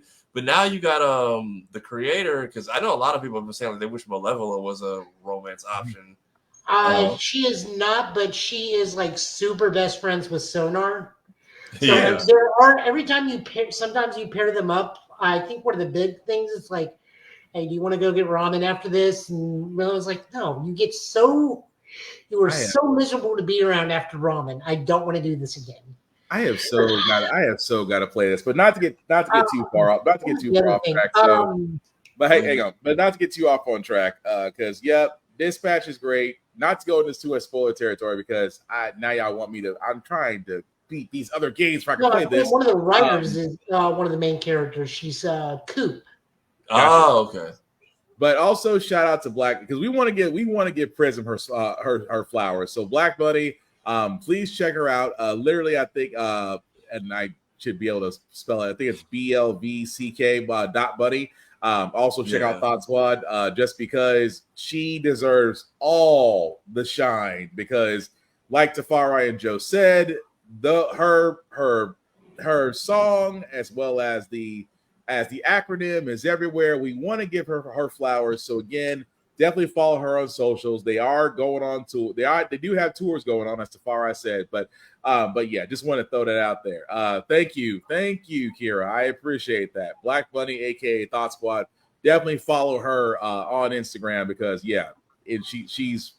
she's great. That's the best way. She's. I'm hoping there's DLC, and I mean, there's already a loud cry from it because apparently the creator came out today. He's like, it cut a lot of sex scenes out of that game, and I kind of wish I kept them. The way I went to the IGN comments, and there are people just like, "Where's the DLC? Go ahead and add that free update in there, buddy. I'll pay $5.99." And I'm like, it was mostly blonde blazer sex scenes that got cut. Okay, because I'm like, I wonder how many other characters had them, Well, or we do actually see one. I feel like we got one to test the waters with like what they want to do with potentially extra episodes, or a second and third game. And this game's on like what, $25? I believe so. I think it's 25, 30. I want to say it's 30, but let's see. Hang on. Wow, let me do a quick look up. Because I can tell you, yeah, it's about 30 on Steam, so I'd assume it's $38 everywhere else. Yeah. And then it's an extra $10 for the art and the comic books that tie in. Oh, Kira says $28. Are you seeing $28 on Xbox, or where are you seeing that, Kira? I think it's on PC and PSN right now. Which I know if you can get it on Steam, yeah, that Steam machine, that'll be a nice little bundle for there. Man, that Steam OS may actually have a nice little thing going, but yeah, definitely check out Dispatch. Definitely check out Black Money. As Joe said, he will give a review on Where Winds Meet. He'll probably be playing this after the show's over. I don't blame him. I'm going to bed after this. What are you talking about? Okay, it's $30 for the base game, $40 if you get the deluxe edition, which you get 1, 2, 3. You get 4 digital comics and an art book, which is cool. All right. The comics actually do tie into the game and actually do give you some like backdrop lore for some people. Okay. That's good to know, though. I gotta hurry and finish Ghost of Yotai. It's been fun, but All we need to know is Beef is the best boy and can do no wrong. I have literally got to hurry up and finish so I can play Dispatch. But 2 other trailers that we do have before we get to TV and anime reviews. Again, Japan did have the State of Play. Even though it was kind of more for the Eastern crowd, there were some games out there that did actually stand out as literally Kira agrees with you. Kira agrees with you. I gotta play this game. But anyway, like we said, Japan State of Play did have a lot of games out there that did seem a little weird for the Western crowd. The Eastern crowd loved it, but there were 2 games that did stick out. I'm with Joe on this one called Nevergrave, The Witch and the Curse. If you like Silk Song, if you like it's Silk Song, but it's also got that Mario Odyssey gimmick. Thank you. Yeah. But if you haven't seen it, here's the trailer.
All right, so that was the trailer for Nevergrave, The Witch and the Curse.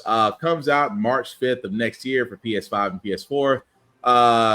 It is kind of Dead Cell in a way, man. I'll give you that. It is kind of in a way, like me and Joe said, it's more Silk Song and Mario Odyssey, but it does have a Dead Cell feel to it. I'm not gonna lie about that. I know I'm definitely playing it because again, I'm a Silk Song fan. I loved Hollow Knight. I love Silk Song. What more can I say, Joe? Anything else you want to throw to it? And Tafari, feel free to jump in as well because I'm already sold on it.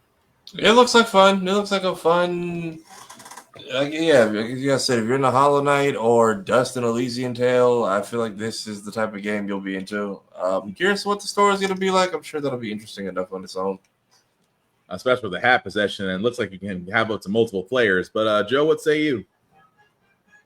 No, I mean, I'll give it a shot if I can. I mean, it just looks fun. The multiplayer kind of reminds me of Four Swords, but yeah, no, it's good. Yeah, I'm definitely sold on that at the moment. Of just the whole. I mean, don't get me wrong. Some games are going to have some similarities, but again, it just looks like it's going to be fun. But the last trailer that we do have before we get into TV and anime reviews, guys, Damon and Baby. Joe, how do we describe this? Twin stick shooter. Yep, I'll go with that. So for all those that haven't seen the trailer for Damon and Baby, Damon, I keep on wanting to say Demon. Damon and Baby, here it is. The grand and mighty Demon King Damon embarks on a journey with a human child. Follow the adventure of the unlikely pair in Damon and Baby. Experience an innovation on the action RPG genre with a fusion between exploration-based action and twin-stick shooting. Defeat enemies and solve gimmicks to explore an extensive world. In between quests, you return to the base to power up Damon. Level up and learn new skills to customize the action to your own style.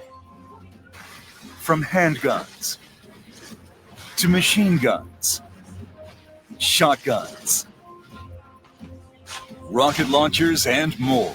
Wield your weapon of choice to take down enemies. Level up and find new items before stepping out into unexplored territory. Powerful bosses stand in your path. Defeat your foes with your newly obtained power and tactics. You can team up with another player in co-op. Take control of Damon's canine companion to assist in battle. From angels to grim reapers, meet a colorful cast of characters along your travels. What fate awaits our pair at the end of their epic journey? Experience the moving tale of the Demon King and Child. Damon and Baby, coming early 2026. It's Monsters Incorporated meets Sakamoto days. Yeah, I would play it. With the top down of like an adultswim.com game or what was another Into the Gungeon and what is it, Hell's Paradise? Yeah, that works. Yeah, Hell's Paradise. Okay, yeah. But I would play it. Looks like it is coming out early 2026 for PS5 and PS4. I'd give it a shot just because it seems interesting. Like Joe said, it is twin shooters, which means that you do have two different forms of attacking. It looks like it is going to have a little bit of a puzzle base to it. But yeah, I'm going to be honest. The story just it gets my attention. But what else can we add to this, fellas? I'm curious to see what the story is. I'm curious to see what the end goal of the tale is of this demon and this baby, or Damon and this baby. Yeah, because that's the part where it just sticks with me. But like we said, it's gonna be interesting. So moving right along to TV and anime reviews, fellas. Anything? Because I apologize, I did not catch Kamen Rider this week, so I didn't get to see episode 9. But if you guys seen it, what did y'all think about it? I am like 2 to 3 weeks behind on everything, so I think the only thing I'm up to speed on is My Hero Academia, which, thank God, the pacing is not going the way I was thinking it was going to. They are getting right into it. Bakugo definitely is the highlight of the season, even though he is basically done for the remainder of the series. Yeah. What else? Spy Family has actually been keeping my entertainment very much so lately. Never even suspected the mothers being a bigger factor in the show like we have now. I'm very curious about this whole damn family now, actually. So I think the last episode I saw children getting guns pulled on them, so I need to catch up. One Piece is great. Vegapunk has made the entire planet complicit to his crimes, and One Punch Man is also here. So, all right, Joe, what about you? Kamen Riders, that was fine. We're starting to set up for the new secondary rider, which is going to be an antagonist for a bit. We lost a power-up after using a power-up, so, that's going to be par for the course. Apothecary Diaries still going strong. I got season 2. Told You Man Wants to Be a Kamen Rider was hilarious again. God, I feel so bad for that poor Yakuza dude. And the Kamen Rider V3 and Rider Man's poor sister, because I know that's going to become the group hangout moving forward. Yep. I pity that poor woman. May I say one final thing? I still need to see episode 7, but episode 6 was a lot of fun, especially with especially with her 2 best friends trying to attack her new pet dragon. Mm-hmm. It's like, no, Rex is my friend. I like him. He suits me well. It's like, it's a dragon. Nice. Like, other than that, the normal isekai goofy stuff is fine. The normal I got kicked out of my party because I'm the support hero and everyone else is a dumbass is fine. Which is that new genre that's going on right now. Instead of isekais is, I'm the support caster. I'm the reason we're making it through this dungeon. You're worthless. Get lost. Goes back in. Oh, shit. We actually needed that guy. Yeah. All the animes I'm watching, like I said, big highlight of Apothecary Diaries. Told You It Wants to Be a Kamen Rider. May I ask one final thing? Digimon Beat Break. Forgot about that one.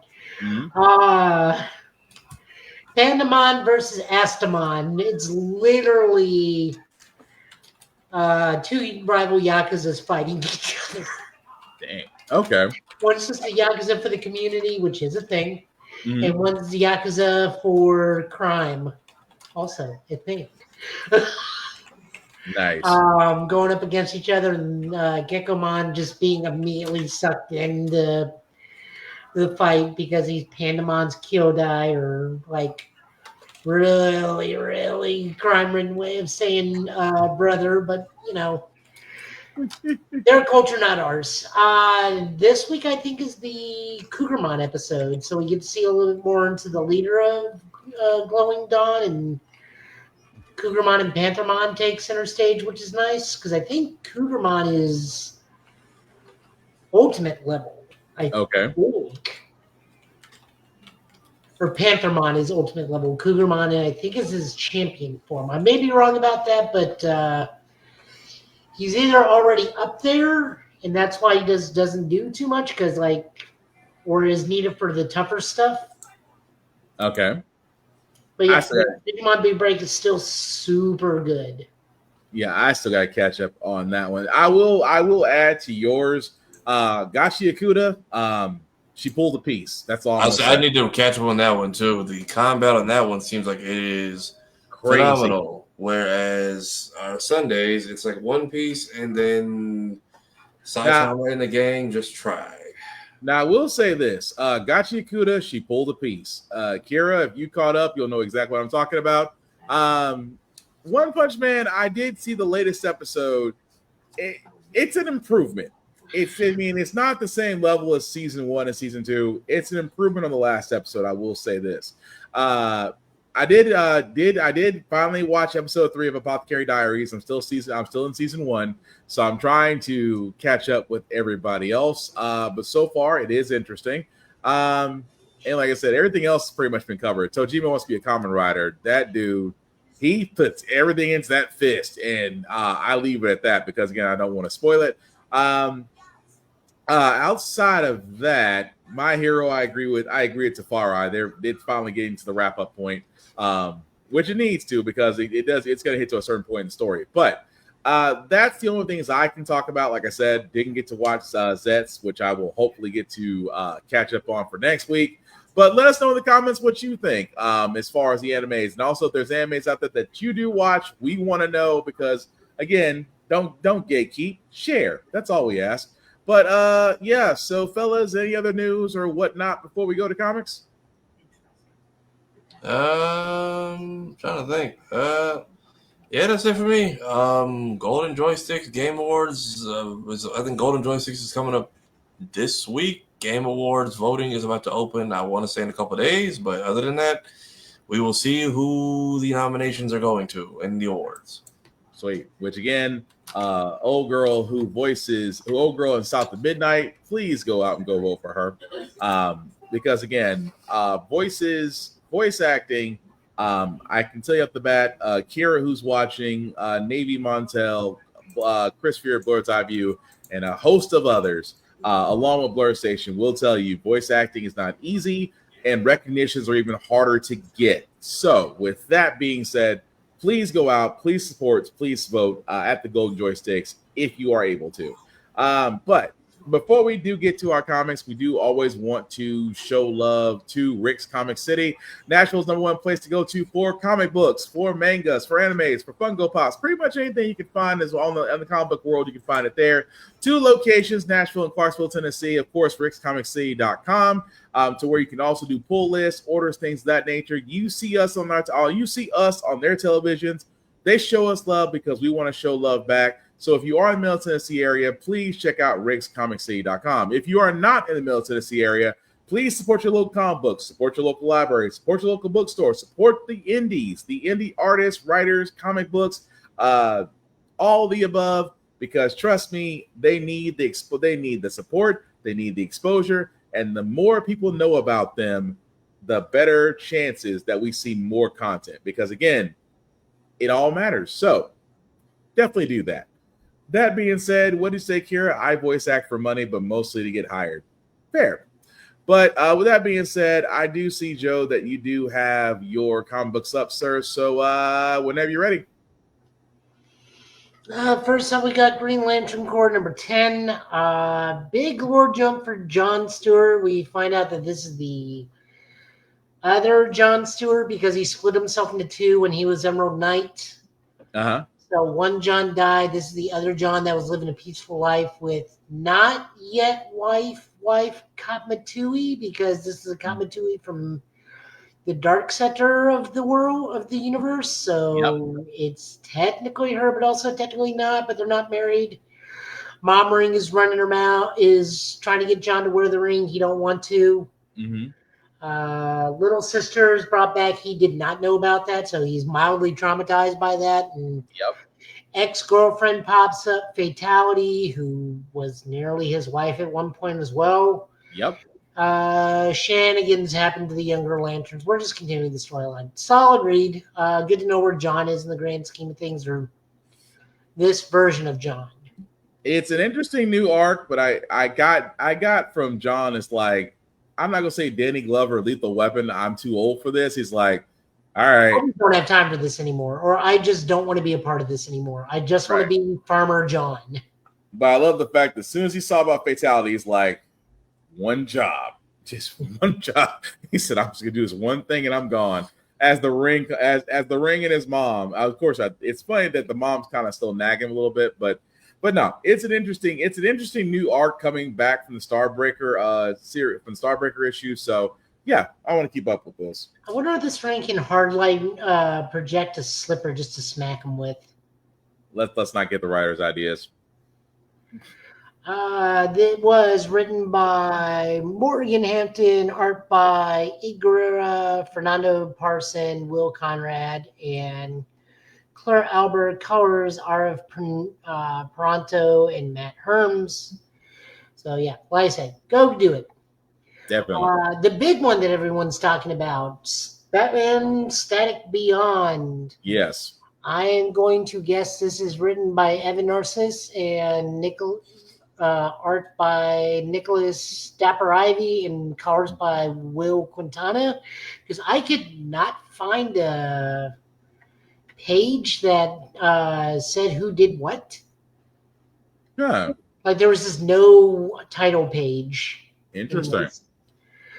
Really solid read. Like this was super, super good. Like Static at this point is just overpowered. Yeah. But I mean, with his ability, it does kind of make sense. It He does. trained hard. He's about to say if he trained hard enough, his ability makes sense that he can almost be OP. Was that his grandkid or his youngest son? It's his Also has youngest, powers. his youngest son. Okay, Mhm. the one in the little bubble, not the one, not Melvin. Not Melvin. No, the other one that was there. That's his youngest son. Who was his wife? Was it supposed to be Frida? Because I don't remember they said a name. Supposed to be, but it's highly hinted at. Okay, because I mean we see her, but like the name's never drops, or Right. I just didn't see what the name was. Right. No, they didn't say the name. They never said it. Terry's just doing Terry stuff. Like, right. This is just another episode of Batman Beyond, but like the static part of this is like amazing. Oh yeah. It's an interesting arc. So I'm like I said, I am feeling very, very highly about this book. So far, like I said, first issue's been great. Gorgeous art. Oh yeah, definitely. I like that Icon still around too. Icon is still a little bit of a prick, but you know. Icon also much shrunken. I thought it was like Rocket's son as Icon as opposed to actual Icon. I don't know. Considering the fact that much smaller. I wonder why they drew him. I was gonna say that, but then again, I looked at Superman. I'm like, are they trying to say as they get older they change? I guess. Considering the fact what Superman's supposed to look like because that's how he showed up in Batman Beyond. But right, I do wonder if this is someone who gained the moniker of Icon, and that's Rocket's son. Possible, but or I would think actually Icon, and he they just drew him this way. I was gonna say they drew him this way because the way they talked about Icon, I think that was the original. That Superman. Okay, because like he didn't have the cape, right? He didn't have the eye mask, right? That's what makes me like he was younger. Yeah, that's what makes me think that they just drew him differently. Okay, I was trying to figure that out or not. Maybe they'll clarify next issue. Yeah. Moving on over to Marvel, we got New Avengers #6. Shenanigans all around, but this time we're going after the clone of Doctor Strange, where Clea and Carnage and Bucky try to fight Apex. Mm-hmm.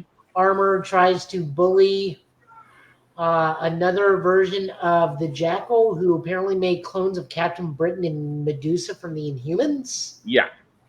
And again, more stuff just goes south for these poor people. But yes, all New Avengers. Still weird. They're still trying to run with this Iron Apex and then these messed up clones. But I mean, hey, Bucky trying to keep the team together when Namor just wants to basically just take everybody out is funny as hell. But that's just me. Oh yeah, no, it's still a solid book. Mm-hmm. Written by Sam Humphries, art by Tom Lena, colors by Rain Burrito. Burrito. Yep. Burrito. Yep. Moving on over, we are looking at Spider-Man Noir 2. This is written by Eric Larson. I know that name from somewhere. Is that the dude from Toy Galaxy? Anyways, art by Andrea Burcardo and colors by Rachel Rosenberg. Mm-hmm. This version of Spider-Man Noir is going up against the Scorpion Clan or the Scorpion Gang, also Nazis this episode. Yep. We get to see a hybridized version of Hammerhead and Joe Fixit. I was gonna guess. I'm guessing with that because I was thinking Hammerhead, but with a really messed up pimple. Yeah, but when they said his name, it's like his name is Shoeless Joe. It's like, okay, so this is Joe Fixit. That's what makes me think that. Yeah, considering the fact how he looked. Yeah. So I guess he's just like bulked up Bruce, but with a giant gamma radiated acid tumor. Probably. Okay, we'll roll with it. Mm-hmm. Mary Jane makes a stop in and just like catch up, and then Gwen's like, "Hey, I don't want to do spending time alone. I need you to move in with me for protection." And he's like, "Sure." Mm-hmm. Hey, but the rent's paid. That's all that matters. It's like I'm sorry. Spider-Man Noir is interesting. It's an interesting read. I will say that. I can see why they want to move forward, especially with Nicolas Cage wanting to be a part of it because, I mean, he did a nice little voiceover. But no, as far as the comic book line, I dig it so far. It is interesting. And plus, who doesn't like punching Nazis? Everybody should. Mhm. Iron and Frost 2.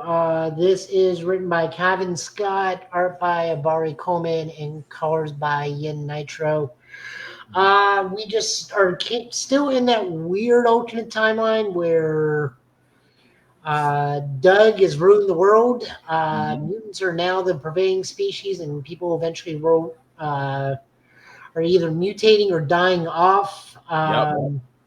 Tony has just been completely mutated into a full technopath or fully cybernetic being where the armor's personality has overridden his own. War Machine is literally a mutant that's going to die. Yep. And Emma can fix him, but she can't drop out of diamond form or she dies. Is it just me, or has Tony just basically became Ultron? Yeah, but I mean, like, he just it's the armor. Yeah, I mean, you could tell because just the fact that she's going to cold logic until it's like, wait, he snaps out of it, and then basically the armor the programming takes right back over again. So Yep. I thought that was interesting, but it was a good read. Yep, good solid read. Moving on over to Transformers 26. This is the Thundercracker issue, which I love this issue so much because, like, Thundercracker's whole thing is like he really wants his brother Skywarp removed. They remove it, and Skywarp just immediately 180s him. Oh yeah, which so it's like, no, fuck you. I'm a Decepticon. I don't know what you are. I'm out. Meanwhile, Soundwave just like chilling in the cell. I don't know if he's biding his time or whatnot, but just straight up tells Optimus like, I'm not going to swap sides. It's like, yeah, but the people who you're rooting for have left you here, are making no attempt to save you. Right. Meanwhile, here's some Energon. He's like, and of course, Soundwave was like, I know this deception, it will not work. Oh, okay, well, enjoy the Energon. Alita 1 has just had enough of the BS up on Cybertron, which is fine. We get more mask stuff. This just turned out to be a good fun read. Robert Kirkman's doing a good job. Dan Moore is doing amazing on art. Mike Spicer's killing it on colors. Yeah. Thundercracker is just gonna probably end up becoming IDW Thundercracker. Yeah. Maybe this time he won't win the daytime Emmy, but the fact that he just swapped sides this soon. Oh yeah, the fact swap sides, but he's just like, no. He's like, you can go after him. We're not holding you prisoner. He said, nope. I've chosen my side, right? But it was a good read though. I was like, it's just funny where you just see what's his face talk to Prime like, are you sure this is a good idea?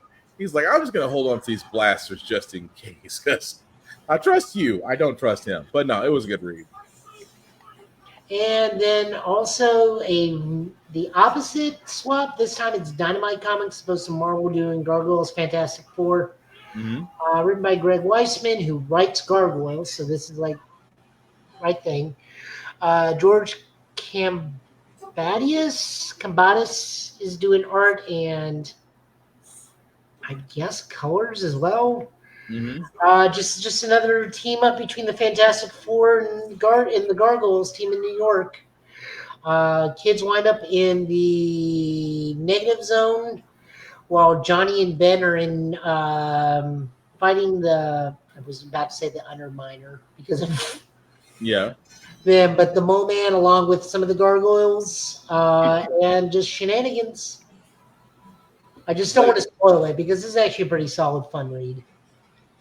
Oh yeah, I fully agree with that. But yeah, definitely would recommend this one too because I'm really surprised of how it went. But again, I can't really say a lot without going to spoil territory. I would just highly recommend that you read it. I keep forgetting that technically now Elisa and Goliath are married. Yeah. And then Broadway is with Angela, which I never understood that, but they also have a kid, and Brooklyn's got a kid. Brooklyn has kids now. Well, I mean, they got to make it to where, I guess they grew up a little bit, but let's be honest. No, I get that, but it's just the Angela and Broadway. That one just never made sense to me. No, that's completely fair. I can understand that. Yeah. Solid read. That's all the books we got. All right. Well, thank you for that. So, as we do wrap up for this week, guys, we do thank you for liking, for watching, for letting people know this is live. We certainly appreciate that. Shameless plugging as usual, but I will start with the man, the myth, legend. He's happy that he has nowhere else that he needs to go after, Sonic Expo and Running Man and Predator Badlands. So, Tafara TV, sir, let people know what you're up to and what you'll be at and where you can be found. Yeah, Skit's still out on the main channel. How is Predator Badlands? I haven't seen Badlands yet. I saw Running Man like right after the expo. Running Man is really good. I'm hearing that Predator is also really good. I will find out soon. Everyone was seeing Predator while I was out at the expo. So I heard that very much it is still Predator. It is just PG-13 on a technicality of there being no humans being harmed in the movie. But it is still a Predator film through and through, and potentially teasing more of the Predator lore and verse. So we will see. Running Man is great. If you want a film that like you need snacks before it starts, or you will miss something, it is nonstop. Like when it starts, it starts. There's no like build up or no. When the movie's on, it's on. When it's off, it's off. That is a great take on a classic. That is, everybody brings their A game, whether they are in there for the entire film or 5 minutes. Thanos as basically the evil TV dictator who runs the evil network. The messages that they give to kind of that dystopian society, how they relate to our current situation, are also done really well and subtly, but also not subtly. Jamie Lawson is great as always. The whole cast, man, deserves their flowers for that. Skits are out working on new stuff. Just haven't had time to sit down and write. Hopefully, we just got the thumbnail. So, interview with Devin Mack from Sonic Prime will be out next Friday. If you check my socials, there's all kinds of shorts and fun tidbits from the expo.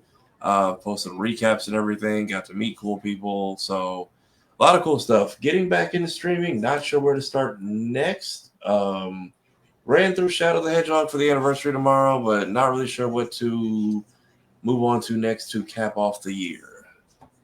No, fair enough. All right. Thank you, sir. And Joe, also a busy man. Want to let people know where you're at, where you be, where they can find you.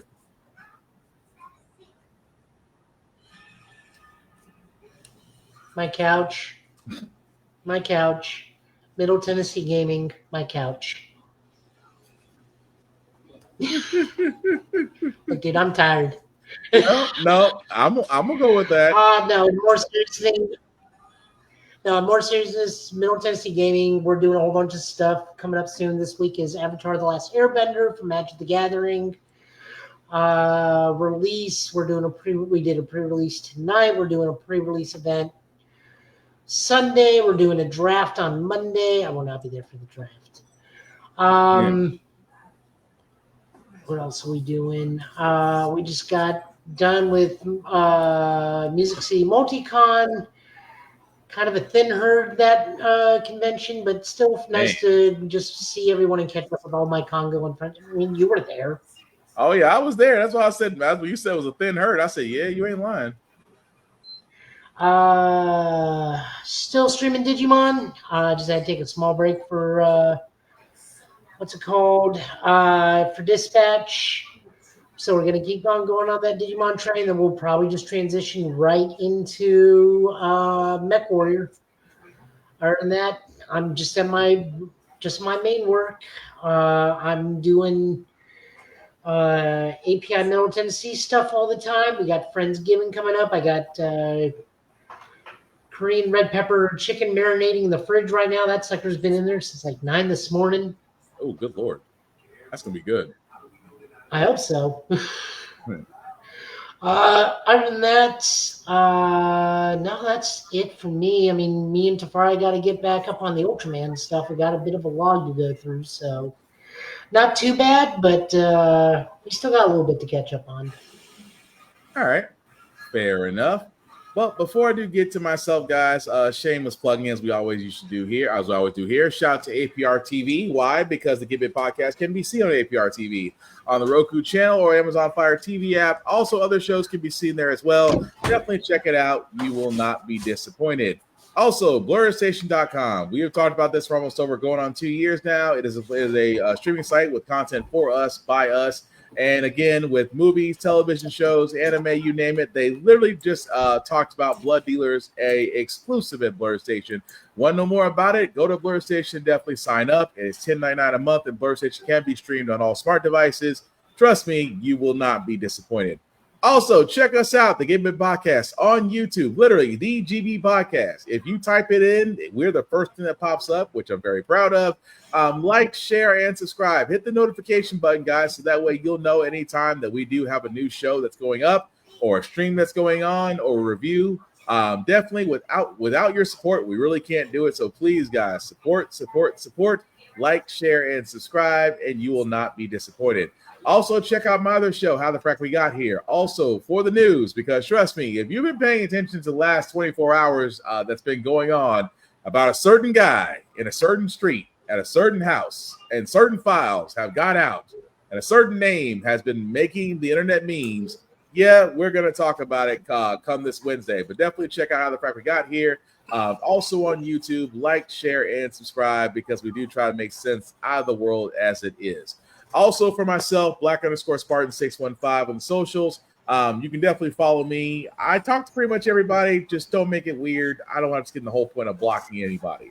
I'm also on the gaming streaming myself. I am currently streaming Ghost of Yotai on PS5. I will probably jump back onto it in a little bit after the show's over, because we still got to go up north as we're still trying to track down the Yotai 6. Fun game if you haven't already seen it. I'm actually playing in Kurosawa mode, so I'm actually playing it in black and white. So definitely check me out if you do want to hop on, as I will be on Twitch, on YouTube, and on Facebook streaming. Also, guys, we know it's the weekend. I say this all the time just because, again, it's the weekend. We want to relax. We want to blow off some steam, go out, party, what have you. Guys, please make smart decisions. Nobody wants to be in jail over the weekend. And honestly, if it ain't worth it, walk away. Being honest. Rules still do apply at cons, guys, because as Joe said, me and him and others were at UC Multicon here in Nashville. Was a little bit on the lean side, but there was things that happened in the background which was beyond their control, so completely understandable. Still was a fun con to take the kids to, but rules still do apply. Respect the cosplayer at all times. Cosplay is not consent. Please treat people like human beings. It's not that freaking hard. Rule number 2, hygiene is important. Wash your ass, because you know why? Soap, deodorant, mouthwash, toothpaste are still under $4. Even in this economy, that's still under $4. At the same time, clean clothes, guys. I know it doesn't feel like winter, even though we are in November, about another month away from being December. Winter is coming, but at the same time, guys, clean clothes, clean hygiene. Let's try to cut down on flu season. Simply put, it's not that freaking hard. And the last rule that I have for myself, and that I have for everybody else, guys, talk, share, and discuss your fandoms. Don't be a dick, and you won't get jumped. So we will hopefully be back here, guys. Same Get time, same Get channel, with news and video trailers and things that may happen during the week. The week before Thanksgiving, so that's always a fun time.